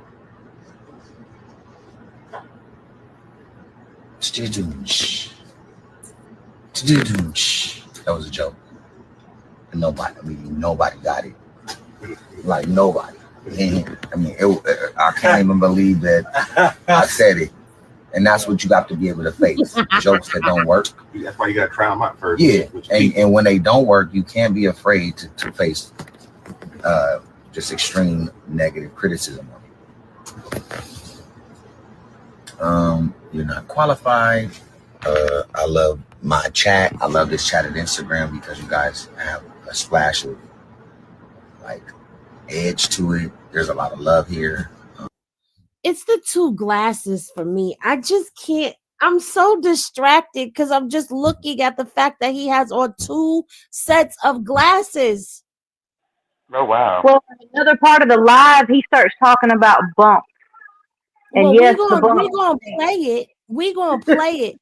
But I'm just so distracted because you see his regular glasses right up here, and then he got the sunglasses on top of. I can't take Ray J seriously right now. And then he's talking about going to Nigeria to find a princess. Like, wait, are you stalking? Are you stalking Zeus now? Because he says he wants to do that so he can get diplomatic immunity when he comes back. Now, why would you want diplomatic immunity, Ray J? Okay, well, he going to the wrong country. He going to the wrong country, and it ain't Nigeria that's giving away the citizenship. It's Uganda. And he wasn't talking this crap until they started talking about Baddies Africa. Let's see what else he had to say. So he going to go find a princess. Are you trying to replace Princess? I don't know. That's what it sounded like to me, like he trying to replace Princess. Me too. There's a lot of disrespect here. Not too much, but enough to where it balances out. People want to watch it. We've been dropping by the right, my queen. He's been dropping what? What have you been dropping? We haven't seen nothing about Tronics. No, none of that. He just squandered a whole network. Oh God, he just squandered a whole network away. Like it's just there. And Aaron in the comments the whole time. Just set up the fade between me and the guy. And we just like, why didn't you fight last night? That part. So, like I said, we just gonna go through what we've got up right now, and because we done held y'all for long enough. Tasiki, of course, we know she went live. We talked about this on the last one, where we saw that the eyeshadow was higher on one eye than the other, and the lip looked busted. And so she had gone live, and this is what she was. Cheers to the weekend. I see y'all in the comments saying, did I eat? Y'all know what I did. But I'm not here bragging. I'm not here to brag on what I did. I don't feel good about what I did. I love you guys, and yeah.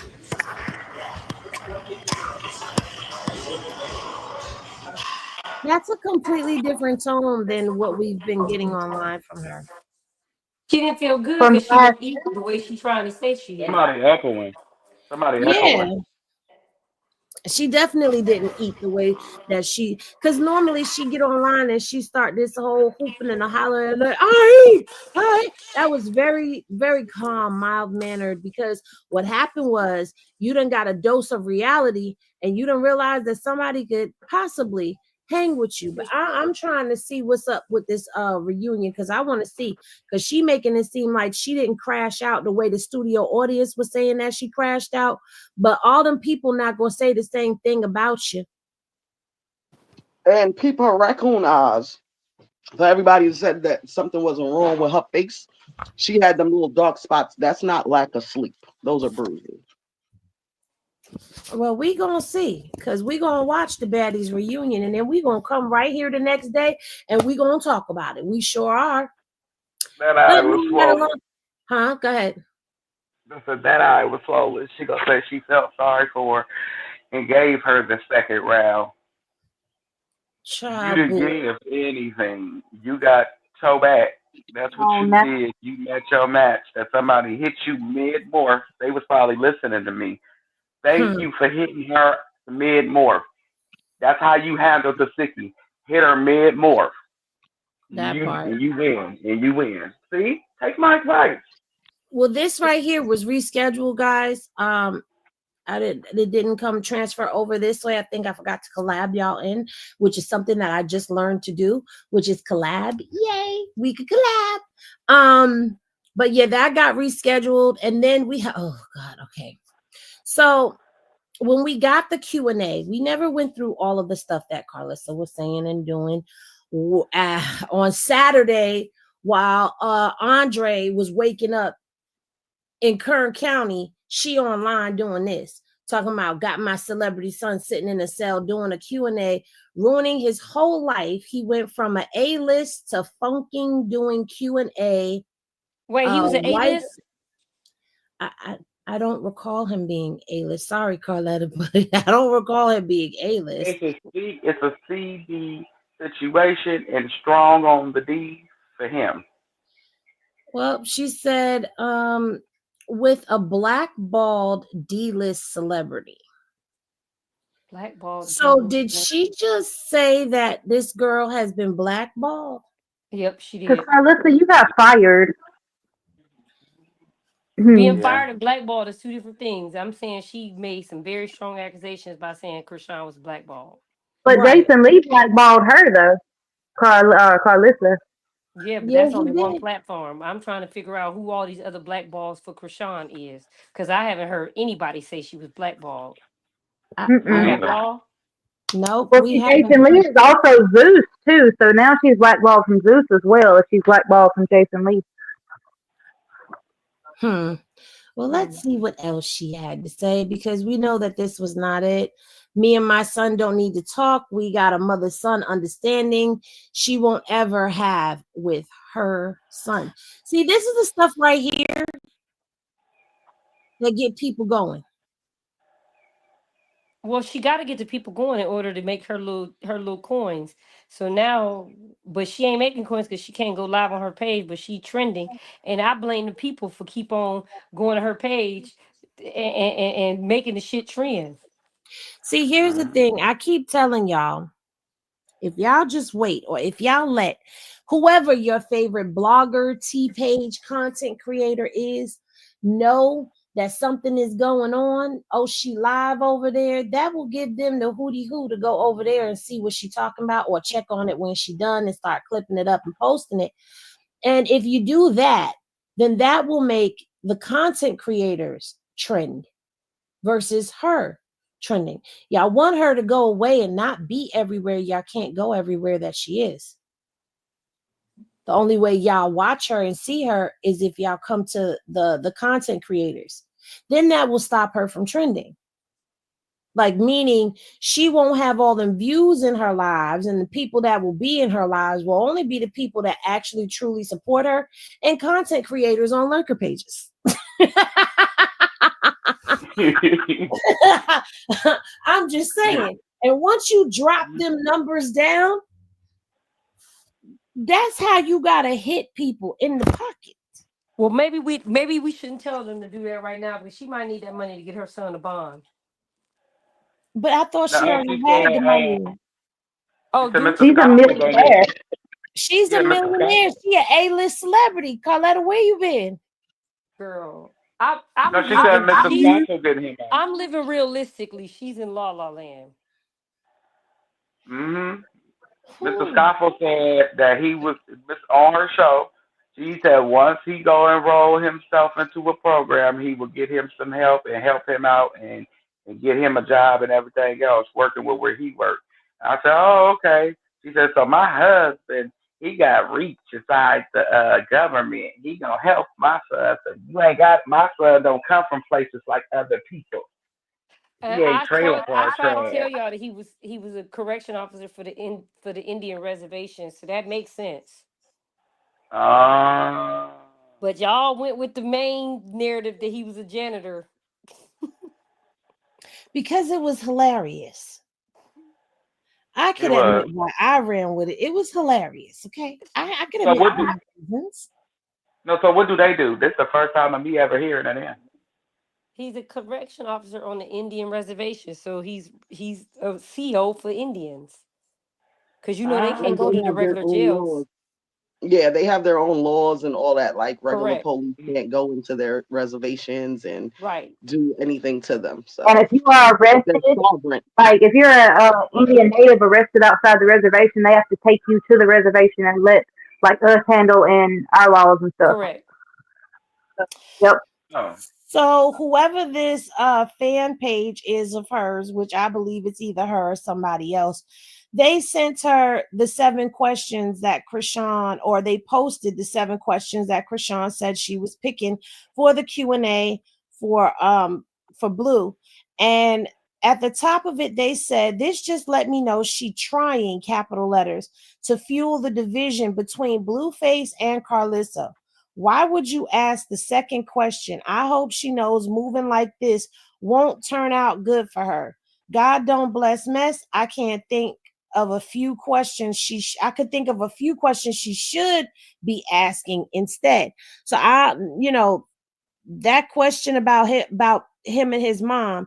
So they go on, she goes on and she said, I'm sorry, I guess anyway. Every time she tried, her son get further and further away from being a $1 billion baby. Now, But that's Can I contradicting just what Karlissa interject said, because that Karlissa is said he an Carlissa's A-lister. page?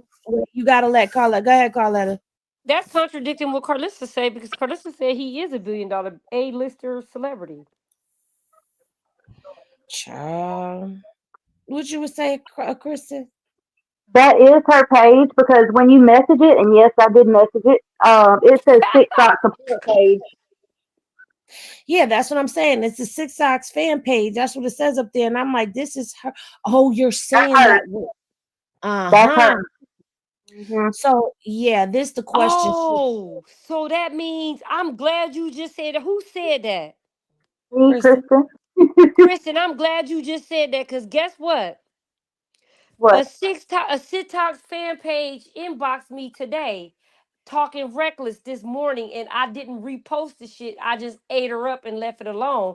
But she inboxed me talking about some, she got a special needs grandchild that's 18 years old, and she been doing it. You don't know what it's like when you have to change your special needs grandchild's diaper because their mother was doing stuff. And I was like, I'm so sorry that you are trauma bonding with my sister. I said, but and that ain't my nephew's situation. And even if it was, you don't gotta change the diaper. So I'm confused to fuck why the fuck you're in my inbox. But That Yeah, like part. that's her. I said, and you don't have no proof behind that that's what's going on. His mama or his daddy ain't posted his medical records. You're going by a delusional ass bitch that don't have access to him.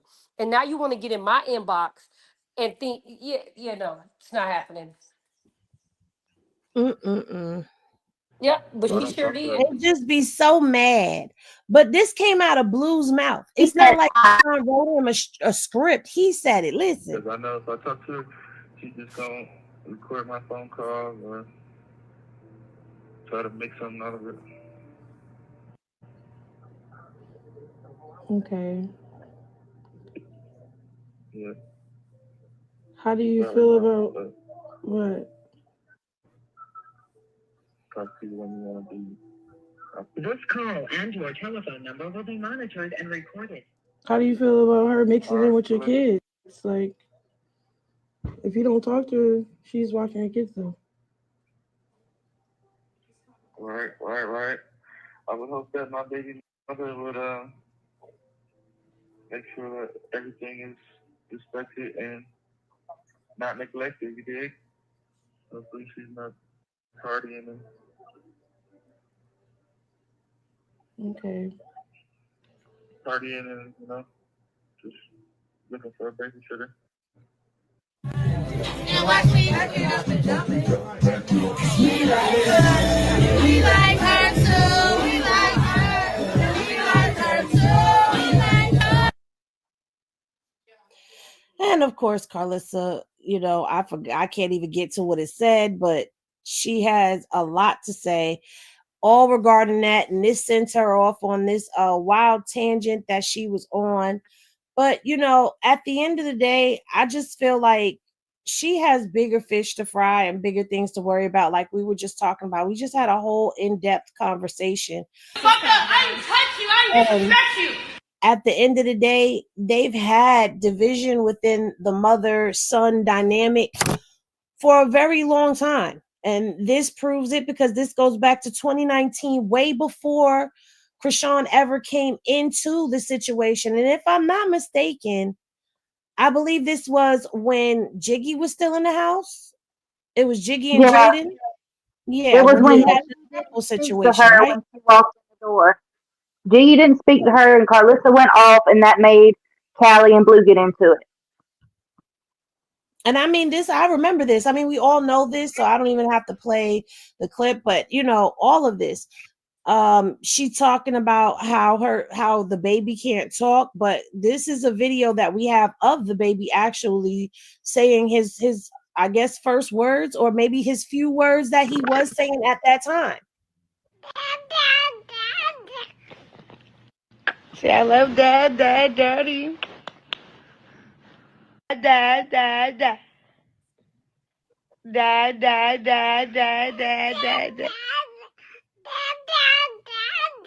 Your relationship with your mom, like, is she happy for Oh y'all, man, or? fuck that lady. I don't have a mom. She's weird. She's strange. Now, what he said in the interview with Krishan, what he said in that interview has been him, all himself, coming out of his mouth. So what I don't understand is how she keep blaming somebody else for the things that her son has said. And then yesterday when we did the live, I replayed the live that we had of that I did with all of them, Andre, Callie, Blue, talking about the relationship that they've had with her.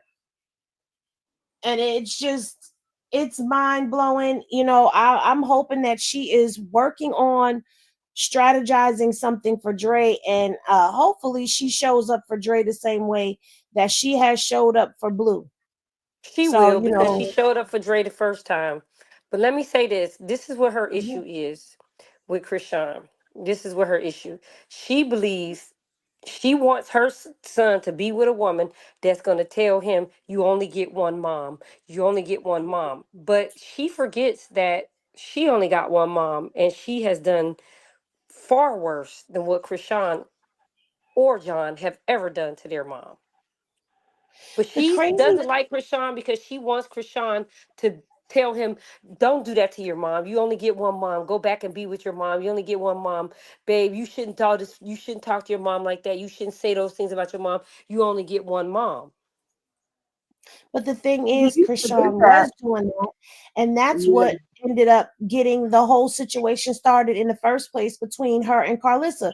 Because when her and Blue were going at it in the house that night, when Krishan ended up getting into that altercation with Karlissa, Blue says out his own mouth, Krishan was trying to defend Karlissa, like, oh, you shouldn't talk to your mom like that, da da da da. And Blue turned to her and was like, she's talking about you. And Krishan was like, really, Miss Karlissa? But that's what Jaden allowed. So she's thinking that she doesn't. She, listen, I'm gonna go back to this. The way that she was raised, because I was raised this way too. I just went a different route. Is that you only get one mama, and a man is supposed to protect his mama even from the wife, because my dad's mom treated my mom the same exact way that Karlissa is treating Krishan. And my dad still protected and rode for his mom no matter what. It was times when we didn't have the things that we need because he was giving the money to his mom. And if my mom said something about it, then she was beat on for it. You understand what I'm saying? So you got to keep remembering how Karlissa was raised. She thinks that that's normal, and it's not fucking normal. And she refuses to try to seek any help or see any different part of the way we was raised, because my dad still got his hooks in her. In her and in Faith. That's the same thing. Faith's daughter don't talk to her at all, period. And she has a valid reason for not talking to her mom, whether I agree with it or not. But because I am not telling her that you should talk to your mom anyway, I have been alienated with Faith. That's why me and Faith don't get along, because Faith's daughter, disclosed some things to me, and I told her that she's supposed to handle it the way that she see fit. And if she feels like that's her trigger, it's her job to protect her peace and her son. That made me public enemy number one. So, because they believe that no matter what, your mother is the person that you should never go against unless it's my mother. See what I'm saying? Because they both do the same thing to my mama. So they don't feel like they feel like they mama is the only one that they should go against. They are not paying attention that their kids are a reflection of them. Because for John to say fuck his mama, that was strong. He That said was it in strong. multiple interviews, and I know her feelings was hurt. Because as a father, I know my feelings would be hurt. But if my child said that publicly, I would do what it took to fix that, because obviously it's me. All my kids saying the same thing, not just one. You But know what you're an I'm saying? I can accountable see. individual. You hold yourself accountable. Yeah, I love my kids. I love my kids. Shoot, I don't want my kids to turn their back on me for my behavior. I love my kids, and that's what No, I would think if you love your kids. Like that's what you're supposed to do, right? no, because when you Because that's stuck in your ways, you would rather them change than you change. You don't see nothing wrong with them. You see something wrong. You don't see nothing wrong with you. You see something wrong with them. She sees something Oh, wrong with so her kids. she'll burn down the whole house to prove a point to that one room. Yeah. hmm Mm-hmm. Yep, she sure will. Where were you going to say, Christian? I was at the end of the day, she's got to realize too, when she gets down and gets in her older years, she's gonna want her kids there, no matter how hard she's pushing them away now, Well, and she's that's gonna why she's regret. grooming her grandkids. She's grooming her grandkids so that they'll have a relationship with her. Mm. Because, see, But that like can right now, backfire I too. hate to keep going back to my dad, but right now, my dad, I don't fuck with my dad, but my kids fuck with my dad heavy. See what I'm saying? But grooming her grandkids could backfire on her too, because they're not even at that stage.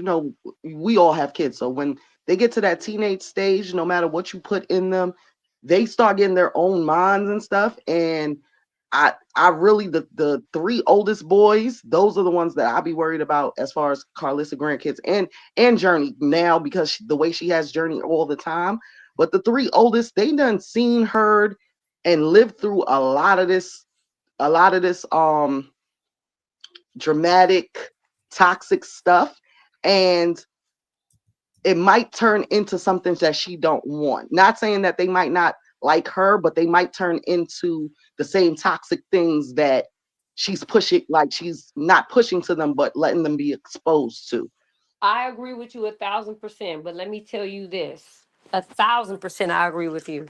But that's not the example that she was shown. You see what I'm saying? Like my dad, my dad's grandkids rock and fucking roll with their granddad, right, wrong, or indifferent. And I'll get into a whole argument with them because I have my own opinion and they just don't want me talking about their granddad. So Karlissa is thinking she's living vicariously. She feels like if that's the way my dad's grandkids is about her, all she got to do is keep poisoning the fruit and manipulating their mind, and them grandkids to be that way about her.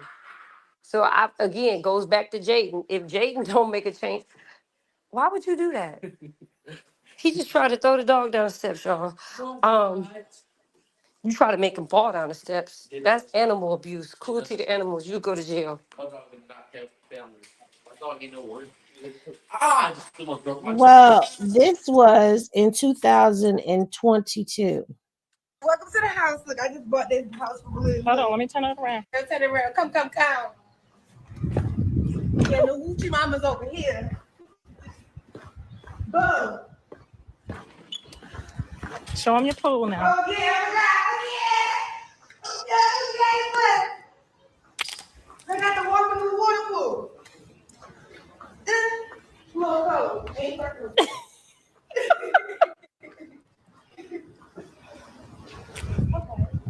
Well, if we could get let's get the upstairs. The upstairs, crazy. So welcome home. The moving day is next month. Next month, we just gotta get the shit finished. We got longevity. Come, show them the elevator. The elevator. Let me show you where we fuck our boss at. Get out here. And when did it go downhill? Nice. When she found out she couldn't control her. We're gonna do it up a little better, add a little bluish feelings too. It's not bluish, That's the guest room. Whatever you do, don't take no army fatigue up in here. Look, welcome to the house. Look, I just bought this house for Blue. Hold on, let me turn it around. Turn it around. Now, like you said, now when was that was before the fight. That was before the fight. So Sound now to me when that I was right say before things, Krishan knew how fake she was. and see the thing is, you got to also remember Krishan felt betrayed by her in that moment. It's like you got to think this goes deeper than just some grandmama baby mama beef. Like you actually were like around me, like you were embracing me, and then you turned on me. Like, you see what I'm saying? Like, shit.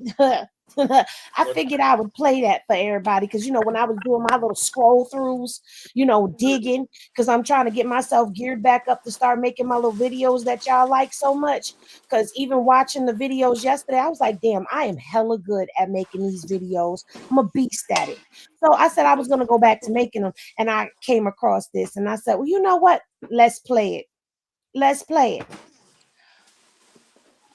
Even after this, she would still answer the phone for Karlissa when Blue wouldn't. Like, Karlissa would call her on live and stuff, and she would talk to her. She would say, Miss Karlissa, yes, ma'am, all that stuff.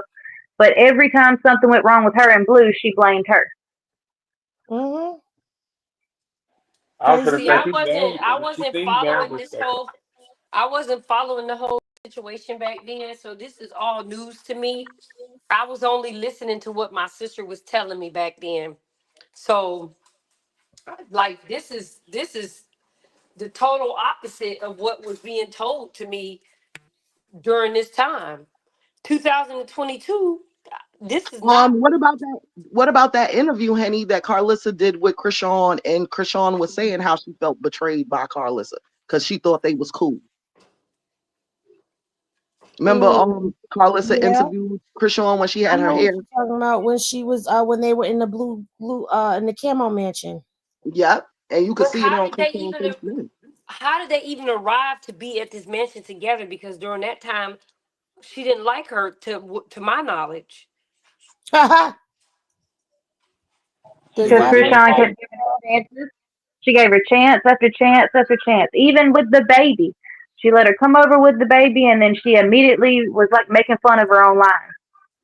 No, I'm saying, how did Karlissa arrive at a place where she felt comfortable to go to this house with her and view the house when she had me believing she didn't like her at the time? That's the part that I'm confused about.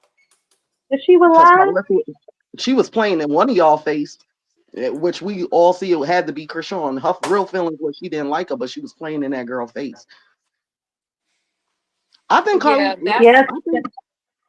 what it's giving for me. Yeah, once Karlissa seen that she couldn't get Krishan to do what she wanted her to do, as far as like, I guess, control Blue to make her like put Karlissa on a pedestal or get money from her, like get some kind of revenue, not money per se, but some kind of revenue. I think that's when she like really turned on her. Because that's what she says. Oh, she was his artist. I brought her here. We were supposed to do this together and that together. So I think she just it was money though. I don't No, think it it was was money. Drake I said think it. it was control. When I think in this video she realized how much her son liked that girl. And Yeah. that And bothers Dre, me. Yeah, and unfortunately, Dre a said lot it. of boy moms think that their sons are their husbands or boyfriends and not their sons. And I be feeling like Karlissa feels that way because the way she Mm-mm. be saying how Blue is stingy. Oh, they She take don't. all my stuff. She There's so don't. many people. She Yeah, don't. That ain't what it is. I'm gonna tell y'all what it is. If this video right here, if this was 2022, this video right here is when my sister realized how much John liked Krishan, and she was more than an artist. And she realized that it was over with for Jaden. And her loyalty for Jaden at that time was being like, dang, if I want to be in with my son, I gotta accept this. So she was trying to accept this, and she thought that she was gonna be over there, able to run that Karlissa game on Krishan, and it didn't work out for her. Because you gotta remember, she was able to control Jaden through John, and then she wasn't able to control Krishan through John. See what I'm saying? She wasn't able to Right, control right, her. right. And so that's when she realized she wasn't gonna be able to control John through Krishan or control Krishan through John. So then she realized at that moment that, oh, it's bigger than me. She's going to replace me as far as being able to have control over my son. I'm gonna tell y'all right now, she never wanted to sleep with her son. That was never it. She never felt like, oh, me and my son, this is my son, this is my husband. It's about control for her. It's not about that. She's never had any infatuation with her son in any way, shape, or form. It wasn't that. She seen her son as her meal ticket, her way out of having to put up with a nigga shit. no, but She that's what I wasn't. was saying. I wasn't saying it in like that kind of perverted kind of way. I was saying it as far as I know a lot of women that are single parents that have sons and they feel like their son should take care of them. Whether they have a man or not, their son should take care of them. Like, um, it's Mother's Day. You got 3 baby mothers, but you better get me something. I don't care if they don't have nothing. Or my bills got to be paid. I don't care if your bills in your house need to be paid, but you need to pay my bills. That's the way I was saying, like how certain moms think that their sons are their husbands. I wasn't saying it in any kind of like nasty kind of way like that. Auntie The only Karletta, I'm reason gonna I ask. feel, dang, it's Yeah. echoing in here. The only Uh, reason we even address that is because that's something that people keep saying. Even though I know you just clarified the way you meant it, people would take that as the way I interpreted it as well, because that's been one of the running things on social media that she want to sleep with her son. So when you say husband, people gonna automatically think that that's what you meant. So, but I understand what you're saying. It makes sense, and that probably is what she wanted. But her biggest thing is she was not able to control her son. Because see, her son needed her when she was paying for his studio time. He needed her. All of a sudden, he got so big he didn't need her no more. So she was trying to find a way for him to need her again, which is why she went right back in there and did that restaurant stuff. Now, let me tell y'all something. Before they moved to Vegas, she had her own.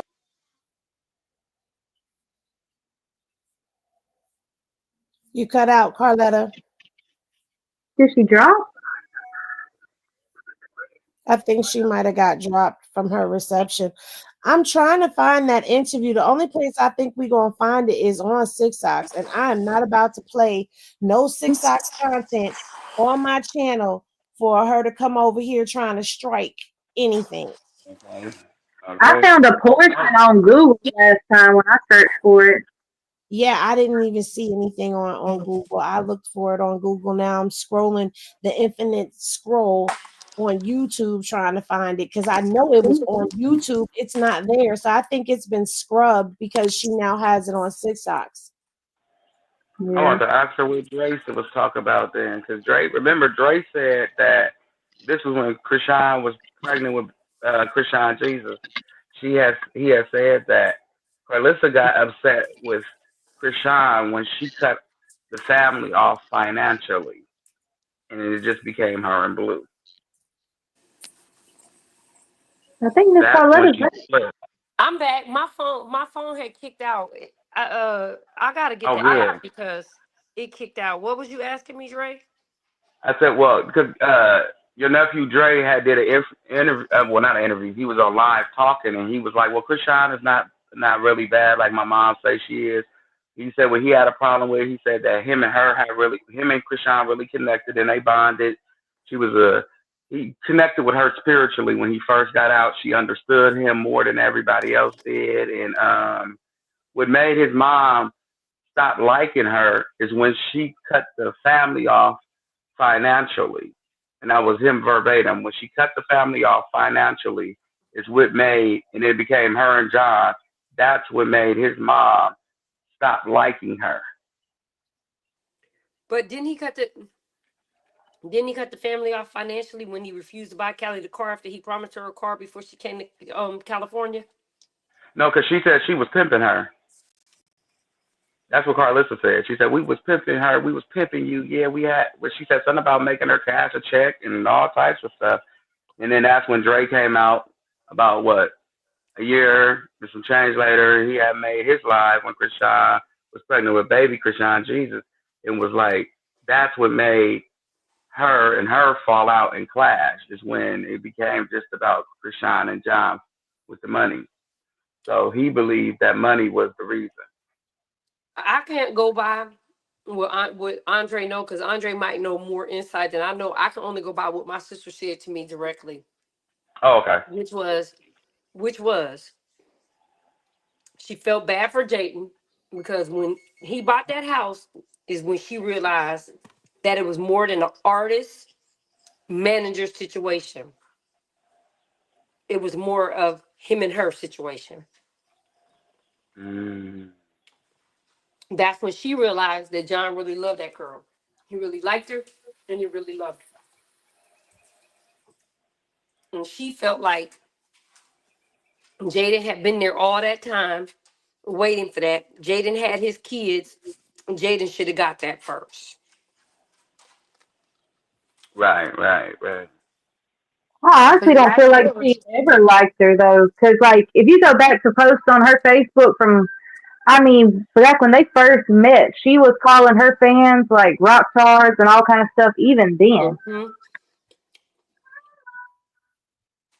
that's why this video shocks the hell out of me. Because when her and John was fighting all over social media, coming to blows, and it was arguments and fights and all of that stuff, she didn't like her then. So I'm trying to figure out how did it go from that to you walking through a house. Like, how did it go from that? How did we get here? Because you didn't like her when they was fighting, and this appears to be after the fights. if I find that video that I was talking about earlier, I'm gonna send that one to you too, because it was, like I said, it was after this too. And she called because Krishan and Blueface were fighting. Krishan was on live, and Karlissa was like, "Is everything okay?" You know, blah blah blah. And she was like, "Yeah, Miss Karlissa," and she just started talking to her about what happened and everything. And I mean, it acting like everything was cool then too. Yeah. Well, y'all know And she an actress. I mean, I'm trying to. yeah, and in that interview, I was talking about that she did with Krishan and Karlissa did with Krishan. Krishan said like, Miss Karlissa, you was like my mother. Like, y'all got to remember too, she came out there by herself, and you know, like I said, she was playing in Krishan's face, and he had Krishan really thinking like, you know, she, even if you didn't want me to be with him, at least you liked me as a person, as a human being. And She then it didn't went though. from that She didn't like to, her as a person or as a human being. She didn't though. I know, but Only she reason had she had Krishan a thinking. relationship with Krishan was because she knew that that was her only way to her son. That was her only way to her son. It was kind of like, I gotta pretend like I like her in order to have a relationship with my son. And she, like I said, even when Blue wouldn't talk to her, she would call Krishan to find out about her. So she was still using her then too Right. for information. Correct. Because that was the only So, way that she was gonna be able to be in her son's life was through but that's Krishan. what I'm saying. That's why Krishan feels so betrayed, because Krishan didn't know that she was playing in her face. Krishan And really she should believed feel that. betrayed. She should feel betrayed because she's been a mark from the very beginning. Well, here Okay, so I want to ask her one last question. I'm sorry. So when it comes down to special sweet Jaden in her life, she makes her seem like she was the golden girl, but Jaden didn't answer her phone calls, period. If anything, she said that Jaden didn't want her talking to her son or him even doing the promo on the show to help her get her show off the ground. But you got to remember that she looks at Jaden like one of her kids. So her kids fall out with her and don't talk to her for months at a time. And they always come back. And look what Jaden did. She's back. So this is their history. This is not the first time her and Jaden didn't get along and fell out and then got back together and fell out and got back together. She treats Jaden and looks at Jaden like one of her kids. Because she's been around Jaden since Jaden was how old? 13? 12? Oh wow. So she's not looking at Jaden like she's looking at Krishan. She's looking at Jaden like one of ours. Right. And Krishan is an outsider. Is an outsider that came in and fucked up the plan. And then she don't have no control over her son as long as Krishan is around. And then Krishan just solidified that. Well, John just solidified that by saying that she brought him closer to God. And yeah, yeah, baby. Uh, She's never gonna like Krishan, especially now that he said that. I don't give a damn if it's 20 years from now. She's never gonna like her. Cause he oh, so she said, changed the blueprint. huh? Because she changed her blueprint. Dre, where you been at? She been saying that. No. I just like a little clarity. Yeah, I'm a Krishan stranger. came in. Everything that Karlissa had set up for her children, Krishan came in and played Uno, draw two, skip you, reverse. And this is not what she expected. She did. Well, Karletta, since we giving you a history lesson, you I don't know if you've seen this or not, but this was Blue's side of the story from that day or that night with Krishan and Karlissa. You actually tell us what happened the day of the fight between Rock and your mom and then your sister and the husband and all of that? So me and Raka came from, she had just got out of jail. We came home. She had the dog. I already had 2 Rottweilers that my mom bought herself, her idea to protect the house. Because y'all had your house just got broken into. Yeah, exactly.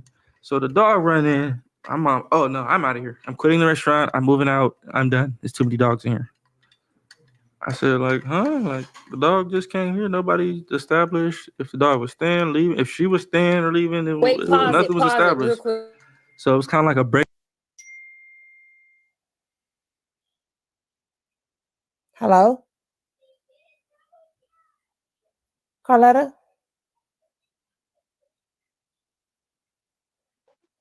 She's still up there. Are you muted, Karletta? I can't see. She just dropped off the She screen. just dropped down. I think she probably got a phone call. But she said, oops, we love a receipt. Listen, she want to know what was going on. We're going to let her know what was going on. So while y'all chitty chatting, I'm digging and pulling behind the scenes so she can get a full side of everything, because I'm quite sure, like she said, she hasn't been following none of this. So she doesn't know all that has occurred. She didn't even know that Krishan and Karlissa were quote unquote cool, fake cool at one point in time. And I say fake cool because it was fake cool from a one side perspective. Dre, why don't you drop your shit talk thing in the back chat, Dre, for Henny? Wait. No, we're not putting no TikToks on here at all, because that'll give her reason to come and try to strike the channel. Hold on. I ain't paid again. Yesterday they asked me. I said I am not willing to go to hell for $3.99. So look, Henny. So I told you to pause it for the one reason, because one, this is the story that I got. I want to break it down in sections, okay? About the dogs. Them was John's dogs, according to his mama, not his. The story that I got is he already got these 2 big ass dogs here that be pissing and shitting all over the yard, and then she gonna bring another dog in here, and she don't clean up behind herself, and he don't clean up behind the Rottweilers. So now I'm learning that these was her Rottweilers. Yeah, because his house got broken into, so she had him get the dogs. But she told me that them was his dogs. He already had 2 dogs there that she was taking care of, and she gonna bring another one. Well, Okay. he says that here, but those dogs were brought there because she said to get the dogs because the house had gotten broken into. But he said they was her dogs. She already had 2 of her own dogs. She never said that the point I'm making is she never told me that it was her idea to get the dogs. Yes, you should be cleaning up behind your dogs. If it was your idea to get them, she never told me that. That is not the picture she painted. Not Well, the picture she painted to me. Okay, go ahead. I'm blown I'm back. like, the dog I'm just came blown here. back. Nobody established if the dog was staying, leaving. If she was staying or leaving, nothing was established. So it's kind of like a breaking point. Like, okay, I get it. You're using this as an excuse for that. So I'm like, okay, that's cool. I think you should go upstairs and start packing and tell your husband, and we'll do it when. So I'm the type of person, like, I notice when I get too calm with people and I just speak directly, they get offended, or like it seems like I'm being smart, but I'm very transparent. So I'm like, you know what, you should just go upstairs, pack, get your husband up, tell him, and go. So she went like, oh no, you gotta I need this, I'm not leaving, I need a month to stay, I need this and I need that. And I said, all right, that's cool. That 30-day notice. Yeah. I'm like, all right, cool, that's fine. Win. But I guess me being so nonchalant, it's kind of like, you know how women are. You're not going to fight for me. Mm-hmm. So they want to turn up more. Woman, if you don't fight for a woman, she's going to turn up. Yeah, she's going to let me go, nigga? Yeah, you're going to let me walk out. I was just playing. Hold So it's one of those. But it's my mama. So I'm trying to give her like full, like, okay, you're ready to tap out? Like, fine. So the more I was doing that, the more she started turning up. Then she just like, Rock start taking her side, like, don't talk to your mom like that. You should tell her this and that. And I'm like, no, she wants to leave. Go, pack your She ain't bags. got no motherfucking room to tell anybody how to Exactly, talk right? to any motherfucker. That's the sad part. So she's like, no, don't talk to her. Like, so I'm like, yo, while you're defending this lady, she wants to leave because you're here with the dog. Instantly changed. Is that true, Karlissa? I thought you was family. You took me to my rehearsal. You gave me $20. We went viral. We did the video. What do you want? I said, no. See there? Really, Miss Karlissa? I thought we was family. That's that betrayal. She's an evil motherfucker, you see? So wait, pause it. So let me tell you what she said. She said that the reason she felt like that is because Rock was going in her, I'm calling her Rock now because that's who she was back then, was going in her room, going in her makeup, going in her stuff, and not cleaning up behind herself. And she had to keep going in the bathroom, cleaning up her dirty drawers and yada, yada, yada. And now she finna bring a dog in here for me to clean up behind too. That's what triggered her. Now that's what she said to me. So She gonna play that's crazy. nice with you and smut you out tomorrow. So she just instantly start crying like, well, I can't believe it. And then my mom just started going harder, like, your mother's a crackhead. That's why it's not working out. This and that, this and that. I'm like, damn. And then she called me a bitch. You a bitch ass nigga. Your mama? My mama called me a bitch. I was like, damn. I said, okay. I'm out of here. Yeah, like I don't know how to react to that. Hey, bro, me neither. I'd just been like, you know, yeah, no, that's what I did. So I motherfucker. just retreat. I'm like, I'm out this motherfucker. That's crazy. That's your But mama all at right. that point, my nigga. Yeah, we ain't Yeah, thinking you that. know, No, I'm that's not your mama, turn my up nigga. like it's Period. her. Facts. So I'm like, damn, I'm a bitch, mom. It's me. No, wham. So she threw something at her. I was like, damn, she really stooping down to this level tonight. Like, this is her boiling point. So she threw something. She crashed. Yeah, she crashed. So she threw something at Rock. I was like, damn. All right, cool. We done. Like, I just kept telling her, like, go upstairs, pack your things, and just go. Like, get your husband, go. So she like, what you win? Threw something else. I said, Mom, if you throw one more thing at this lady, I have, you know, I'm a fair person. I'm not biased to if you're my mom, if you're my girl. If I'm a whole court on you, you're gonna be a suspect in the case. You feel me? Like it's not You gonna holding be everybody accountable. exactly. I'm holding you accountable. I said, Mom, look, I understand you're upset right now, but if you throw one more thing at her, I'm gonna have to let her get you. Like you're not gonna like Debo us for no reason. We're kissing your ass. We're saying, all right, Wait, I'm a pause it bitch. one Your more mother's a time. crackhead. You're good. She told me.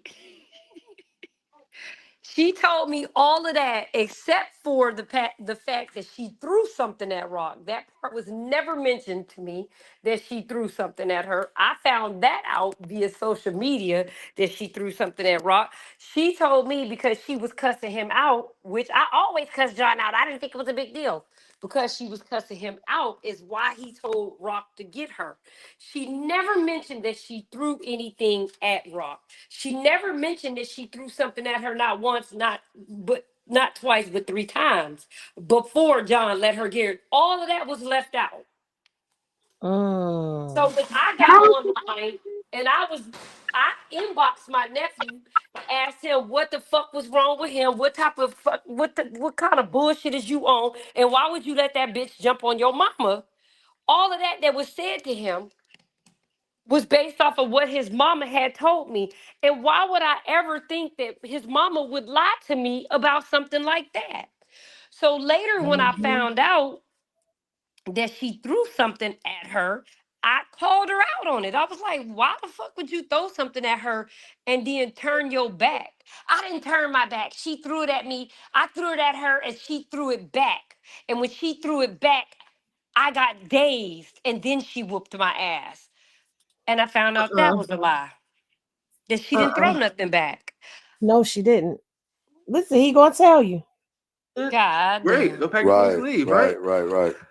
So Wooty will win. She just kept going. I beat this bitch up. Wooty will win. She grabbed a glass jar of weed in it, threw at her. Boom. Said, all right, Rock, get her. So you let the crazy part Rock, is you let Rock get on your mama. For sure. I'm cutthroat, bro. If I'm holding court, if you're not holding yourself to this standard, I'm not gonna hold you there, right? As my mom, I feel like it should have never went that far. That much dialect should have never been shared. Nobody should have been offended. I shouldn't have been a bitch. Her mother shouldn't have been a crackhead. This is like, why you like, I feel like, bro, we didn't even get like the time we needed with you today, bro. Hey, at that point in time is when Rock was supposed to walk away from that whole fucked up dynamic of a family. When he said get her, after she whooped her ass, she was supposed to be done with him and her. I Because like that's how fucking you said insane. after she whoops her ass. She should have been done. That was your red flag that you finna be in a fucked up family for the rest of your life. That was a fucking red flag you ignored. I got a question, Henny. Okay, so Karletta said something about she was saying she's having to clean up this and that, but wasn't when Rock went to jail, wasn't she at Baddies for like 6 weeks before then too? That's what I was about to say. Like she wasn't even there for like a Okay, whole but 2 month y'all missing ride. the point. Y'all missing the point. Y'all making it seem like she had to clean up, like it was just that when she came back. She's talking about the entire time that Rock was back and forth between the house. So even if she was gone 6 weeks, whatever time she was there before then, we didn't just talk about Rock that one time when she was going to Baddies. This was an ongoing. I'm tired of cleaning up behind her. Before it was Rock, it was Jaden. At least Jaden would clean up the house and help out around here. Rock thinks she a princess and don't gotta help clean up. She won't even make up the bed when they get out of it, or clean the bathroom, or even pick her drawers up out of the bathroom. So yeah, she Well, could have been here's gone the thing for though, 6 weeks. Karletta. But here's the thing with the timeline that gets funky, because Jaden had Journey in 2023, right?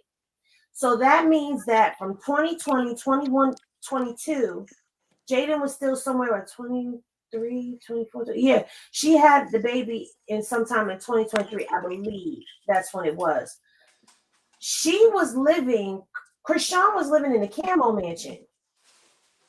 She didn't come over to that house until after Jaden left, and she wasn't even there that long, because she ended up going first. She went to South Central Baddies, and then she was on Baddies with Zeus, and she was gone. She got arrested from the show. So whatever little bit of time she had with her, it's not like she was there for a year, and she didn't get to spend that much time under the same Okay, roof but even with if this she girl. didn't get to spend that much time, even if she didn't get to spend that much time, even if she was there 2 days out of the time, if he was not cleaning up the bathroom and leaving her drawers in the bathroom, that gives her a right to talk shit about her. Well, that's the thing. It's an if because we don't know, we weren't there.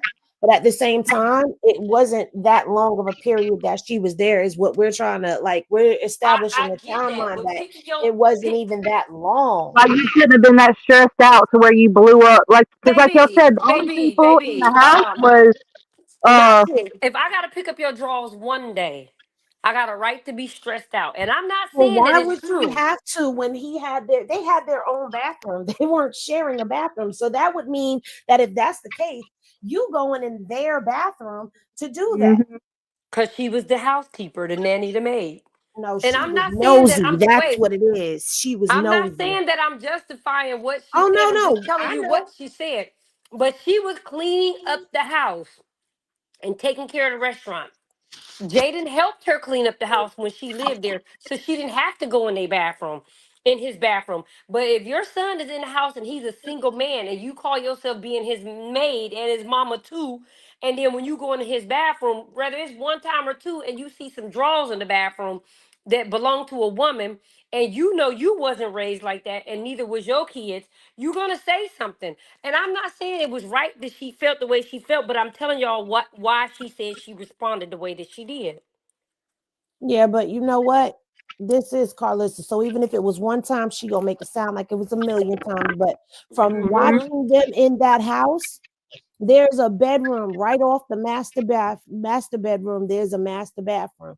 So if she going in that bathroom to clean, she going in there to be nosy because at the end of the day, I'm sorry, even if I live with my son, I'm not going in his room and his bathroom to clean up not But one Henny, thing she at said all. she was making his bed too. For what? That's a grown So it man. wasn't just the bathroom, she was making the bed too. She You was the see what I'm hotel saying? maid, Eddie. She was the hotel maid, and I get what you're saying. So she was basically more she of a maid purposely than she stressed was to herself be out to fuss. right, right, right. She does things intentionally so she can get up here and give a reaction. About it later. Right, she's acting. Man, She's listen. acting. She's acting. I'm She's not giving you going a in my drama. grown-up son's room where I know he's laid up with a female. I ain't going in. This is me personally. I ain't going in there to go clean up nothing. Not even if you ask me. That's your room. That's your bathroom. Your girlfriend is in there. Tell your girl to do it because I'm not trying to go in there and see anything. I'm not trying to go see a condom wrapper, a pair of drawers, a sock on the ceiling fan. I ain't trying to see none of that stuff. Well, So did you watch her live? Because she said that too, because she also told Rock that it was just another bitch over there before you got here. And I had to go in there and clean up that bitch condom. The condoms from that bitch. She was cleaning up condoms out of the garbage can. and that So was she's hands. mad We at know Blue. that. But at the same time, though, too, she lied. She said that Mr. Sterling was seeing the underwear and all type of mess. She was lying about a lot. So it makes me wonder if there was any panties on the floor to begin with because she's such a liar. And with the You're dog absolutely Was right. there a bed to be made? like her and there a Mr. bed? Sterling were the only ones there when the house got robbed. So Blue, I mean, wouldn't be pressing for the dog. She would. True, but then I heard the house was empty when you see the footage. You heard Well, we what? heard what he And then nobody said. even go in. Did nobody even go in the house That's not when true. you look Mr. at the Sappho, footage? that's not true. That's not true. They did go in, and Mr. Sappho wound up getting injured from that. That part is not made up. That part's not. That part is true. He got Because Okay, he injured. that was told one. everybody Jaden seen Mr. Sappho's thing because he ran down naked. Okay, because what He you call got it said injured. that. Okay, what you call it? Release the tape. Baldy, you know, the little short man.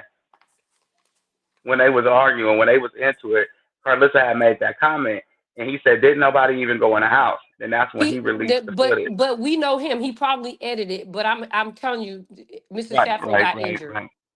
Mr. Sappho did get injured. He ran downstairs. You got beat up naked. Because she made up this whole story about Jaden seeing his thing and being like, oh my God, and going on a tangent about that for like 30 minutes. What? Yeah, you don't remember that? Who beats up? Oh, yeah, I'm not touching no naked man. I'm just running out. Keep everything. She didn't touch him. He just said that she couldn't believe how big it was, is what she said Jaden was No, like. I'm talking about the people in Wait a the minute. robbers. She talked about how big it was and said Jaden said she couldn't believe how big it was. Said that her eyes just got so wide whenever she seen it. I'm sitting here like, Whenever. what the Or hell? did Because she retold her this eyes story get last wide year. because she seen a big silverback running down the steps naked? They normally That would have have been those my up. fault, but she said it like it was eyes. Mm-hmm. The robbers beating up naked people. I would have just ran out. Keep everything. Well, they did eventually. After they beat him up naked, told Karletta. Yeah, your thing ain't gonna touch me when we fighting. Hell no. For real, ain't nobody touching me naked during no. Jaden was pregnant, so him and Karlissa was the only two that could help. Wait, so all three of y'all got beat up by one person? It was more than one person. I seen three people. That's what I seen. But I didn't see them enter the house. I just seen them run off. They looked, and it looked like Yeah, because Wax each showed other. y'all what he wanted to show y'all. Uh, He showed y'all what he wanted to show y'all. Dre, why you saying like I'm very because surprised they that you friends. say No, because because they I don't friends. know. They Maybe are you best of friends. They are the best of you need friends. some more medicine in your system because you just acting brand new to all of this information. Well, I know she's Because saying, you said you know, I like no, you. you How said many I'm never times this woman sober done told us and stuff and we sober. done how many times we done seen Wax spin narratives and you acting so surprised like you brand new to the sector and everybody in this chat know who Dre is. You Mm-hmm. not new. I'm not, but I like a good story. He talking about because Karlissa and Wax talk on the phone every day. Right, that's what Dre said. They That's talk. an They old best of man. friends. Right, she took off in his car from the courthouse, and I don't know how she got the key, but okay. Yes, she did call him the B word back then too. Well, listen, Yeah. child, we done been up here for a very long time. I ain't getting nothing done on reviews, and I got to get some stuff done on reviews too. Y'all know I got a whole empire, and it's like a cloudy, dreary day. So I'm fighting. I ain't even went into the henny shed. Well, the bottom line is, before you go, Carletta said, "Hold on, believe you're not about to 10%. leave before I say my final thought." Believe 10% of what she tell you, because that's what I learned. I believed everything that she told me, and I found out, and I still found out today. I was today old when I found out that a lot of the shit that she told me that I thought I knew everything that she lied about. I just found out she lied about more. Yeah, It's a lot out there. it's a lot. Believe 10% of what she tell you. 2%. If you know what we know. None of us 10%. Not 2%. 2% left if you know what we know. A strainer not even gonna drain out them lies. I don't know. It's Not a all of them. lot from what we're understanding because now it explains because I'm gonna tell you when we first saw you come on the live with her and it was you, her, and Maine, and y'all was talking about Krishan. We was like, who is this lady?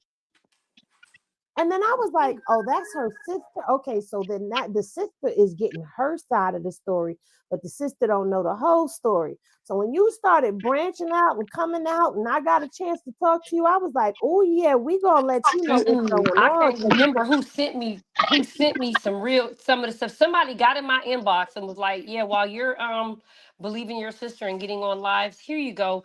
And I sat there and watched that shit, and I was like, I felt so bad because y'all, I cussed my nephew out. Mm-hmm. I cussed my nephew out because how the fuck dare you? Because I could never imagine Maine ever trying me like that. And then that's when I realized Maine and John wasn't raised the same way. Because this master motherfucking manipulator, like I never seen her as my dad until that person sent me that damn clip. And I just was like, oh my God. You got to see what she did to Dre. Just get on the internet and put in Dre Blues Well, I don't Brother. have to see what You will she see did what to she Dre did because to Dre him. told me. Dre told me what she did to him. I don't have to see what she did to Dre because Dre told me what she did to him. Dre Yeah. told Ooh, me. I feel so bad. Callie and Dre both got up here numerous times and said that they got into it with people because Karlissa told them one thing and then it turned out to not be true and she was spinning stuff and then they've done fell out with this person or that person and there's no reason to. Yep, she over exaggerated it. Mm-hmm. Because Callie Yeah. said that about Sean too. Mm-hmm. Mm-hmm. They were friends Because before. She said we would have never fought if I'd have known what had happened beforehand. right. And what she did to him, like taking him to his friend's house that passed away and all that extra stuff, it was like it was overwhelming for him, seeing to the fact he didn't have that proper therapy, you know what I'm saying? So she piled a lot on his plate before he actually broke. I don't know. I It's a just hope lot. that he get healing. I hope John got some healing. Like I hope that he really got healing. I hope that Callie get healing. I don't know, cause like I can't sit up here and tell y'all I don't know what it feels like to have a manipulated mother because I had a manipulated father. So I can't sit up here and say I don't know how they feel. I just know how I felt when I broke free. And baby, that's a feeling to feel, to be free. Sometimes you have to love people from afar. Like sometimes you just have to for your own sanity. Because I've done the same thing. Mm-hmm. And even though I don't fuck with my dad, I'll fuck y'all up about my dad. On everything. Look, on everything. I can say what I want to say, but don't you say it. Yeah, That not part. at all.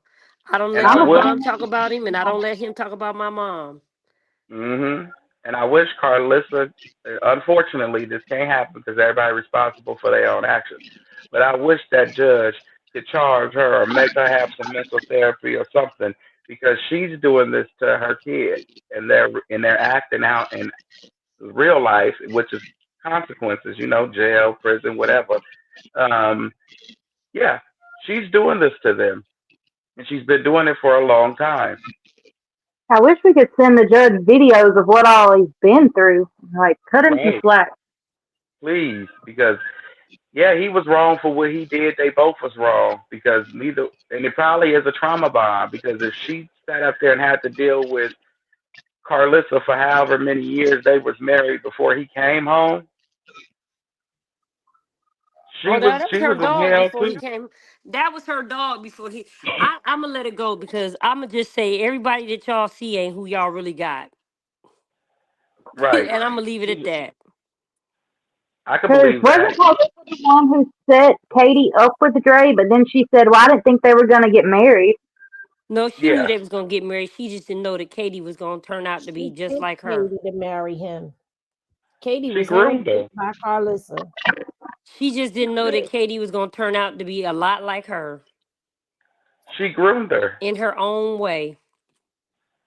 I don't even know how old the girl is, but it sounds like she groomed her. She grown as hell. Oh, okay, she grown. Yeah, she Mhm. grown. Oh, Well, y'all, that's I'm gonna change the thumbnail because this was this was a good one. Y'all got another long one, so y'all should, be satisfied with media for the day.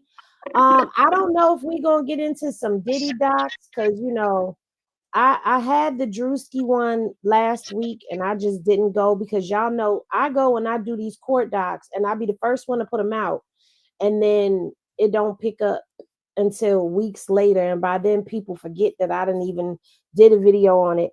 But I've got quite a few docs. I got some new stuff on Jay-Z, two new things on Jay-Z, and no, it ain't nothing to do with Jane Doe neither. I got something on Jeezy for y'all. I don't know which way I want to go with this, but we got a lot of stuff that we could be talking about over here on reviews. So y'all can go over there and check out the last video I did last night, and be properly educated on what's going on besides just postings that don't really go into anything, that leave things open for interpretation. Yeah, sometimes we got to put voices to the things that we're putting out there as content creators and stuff. We have to do that. I know I said I was going to try to come on at about 7, 8 p.m. and do something real quick over here every evening, but I'm not quite ready to do that yet. We got to try to get a Showdown on a time restraint. But I think y'all kind of like it because it helps get y'all through y'all Monday blues. So I don't be minding being up here because I know how it is to be at work and be bored. And here comes this live that you interested in that's helping you get from your lunch hour to the rest of the day, because that be the hardest part of the day. So I enjoy spending time and space with you. Everybody, I thank y'all for coming up on the panel. Karletta, oh, do not charge my heart. Do not charge my heart, because I was about to say something about Karlissa and read Karlissa name. Ooh, do not charge my heart. Look, It's it's all this good. person's fault right here because they said Karlissa and I'm reading it and thinking it. So it's your fault. It's Listen, no, I'm I'm used playing. to it. I'm My playing. grandma still did it all the way up until she took her last breath. Whosoever you is, you know who I'm talking to. Thank you, Karletta, for coming up. You know, you are always welcomed on any panel, any platform that I'm on. You're always welcome. Final thoughts, everybody. I want to say I really enjoyed you, Miss Karletta. Getting to show you some of the stuff too, and getting your opinion on a lot of this. Being that you're family. I really pray for Dre, and I pray that he gets some healing and that everything works out for him. And Ray J, we want to know more about this princess and getting that diplomatic immunity. We want to know that. And answer it. You in the Matrix. I am? Can you hear me? Yeah. There you go. Okay. And Karlissa, please seek some type of counseling for your kids, your family, and for everybody on the net. And I think that's about it. And I just want to piggyback off of what she said. When you find a counselor, you gotta make sure the counselor is somebody that you comfortable with. Like when you dating a man, you gotta date several men or date several women until you find the right one. You gotta do the same thing with a counselor. You gotta date several counselors until you find the right one. And when you find the right one, you should just be able to let it all loose. There should not be anything that you feel the need to not tell. You should just let it all flow, because it's a confidentiality clause in there that they have to honor unless it's the harm or safety of someone else. And I think that counseling changed my life, and I think that y'all will be benefit from it. I think y'all would definitely benefit from counseling, and I think that I think that that's an amazing idea. Even if you don't think you need counseling, get one anyway. They'll tell you if you need them or not. There's nothing wrong Yeah. with it. hmm And I want to piggyback off Auntie Karletta. Um, I'm in counseling too, and it helps me out perfectly fine. It helps you deal with anger problems, past traumas, all of it. Um, Karlissa, please go seek one, and don't get one that agrees with you. Please don't, because you see where you at. You don't need nobody that's gonna agree with you. You need somebody that's gonna help fix you. So get some counseling and find you a real church and get in it and get some healing, okay? Because you destroy your own family, yourself, with your own two hands in your Yep. mouth. And thank you, Auntie Karletta, for coming up here and giving us the opportunity to pick your mind and see what you know, and at the same time, you do the same to us. And yeah, it's always love. Thank you, Henny, for another opportunity to have opportunity by Auntie Karletta. And yeah, thank all y'all. It's been real. Poppington. Thank you, Drew. Karletta, I just want to know, I just want to let you know I love and respect you. You are my Gemini twin. I always say I love when you talk because you don't tell her truth, his truth. You tell the truth.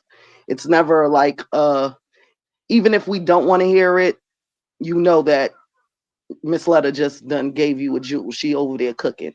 So I really appreciate that. Karlissa, baby, we told you the other day that dream, heed that dream. Stop burning your house down. Stop.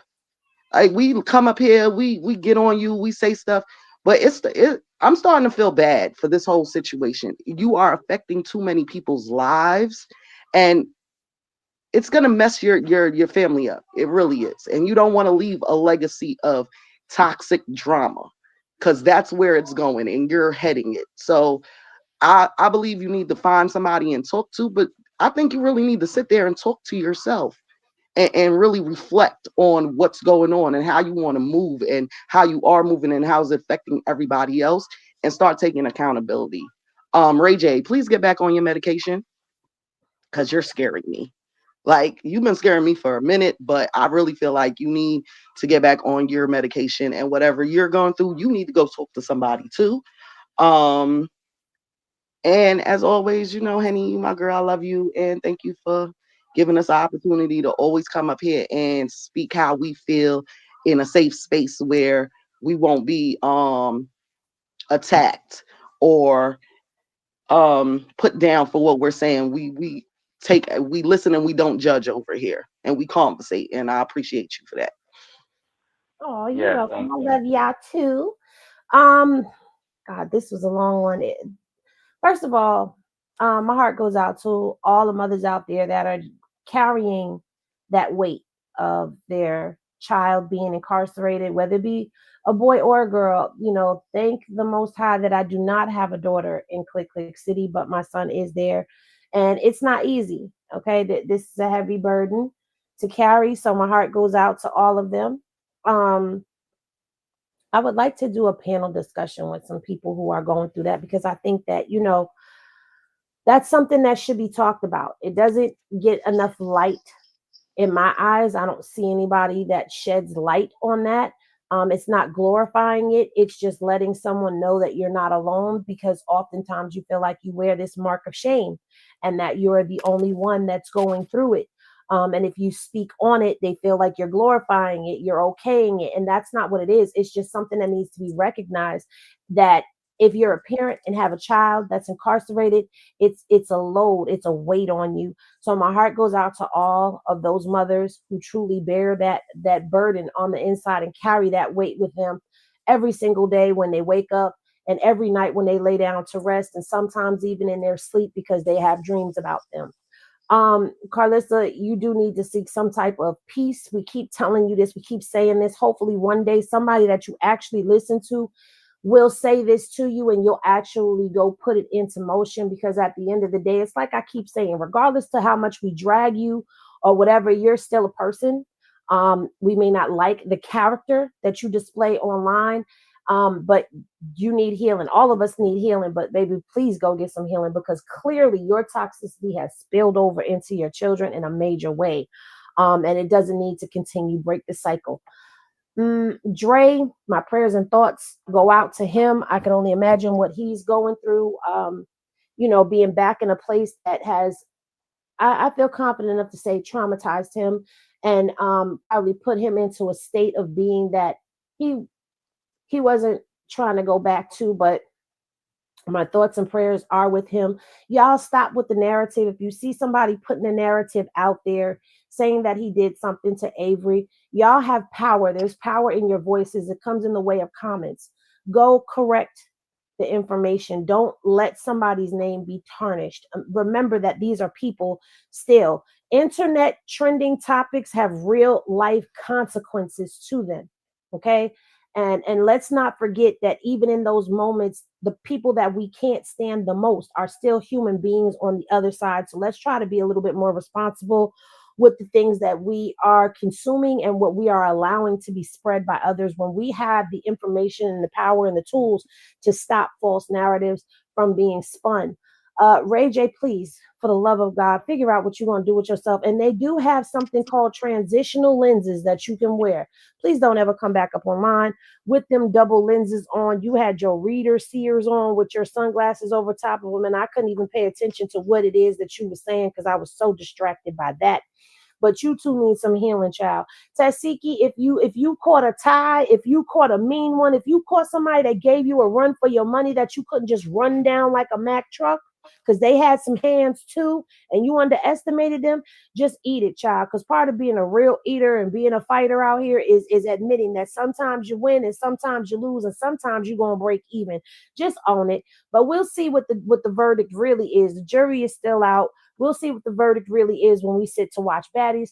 We didn't get a chance to go through any of the baddies conversations or any of that stuff today because, a more pressing topic did come up, and it did bring one for healing.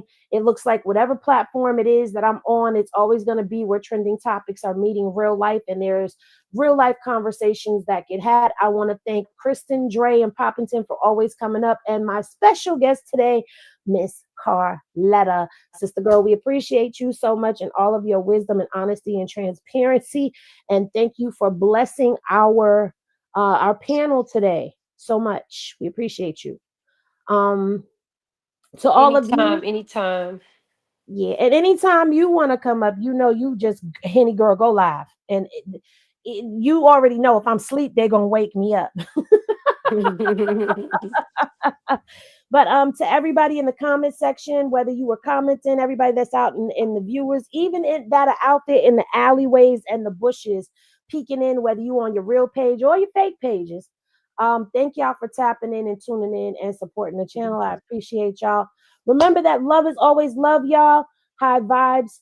Remember to not let the bullshit, don't vibe high so the bullshit don't stick. And we will see y'all in the next one. Media Showdown, Friday, 1 p.m. Eastern Standard Time. But there will be little snippets of Henny coming out throughout the week. So I love y'all. Have a great one. Peace, y'all.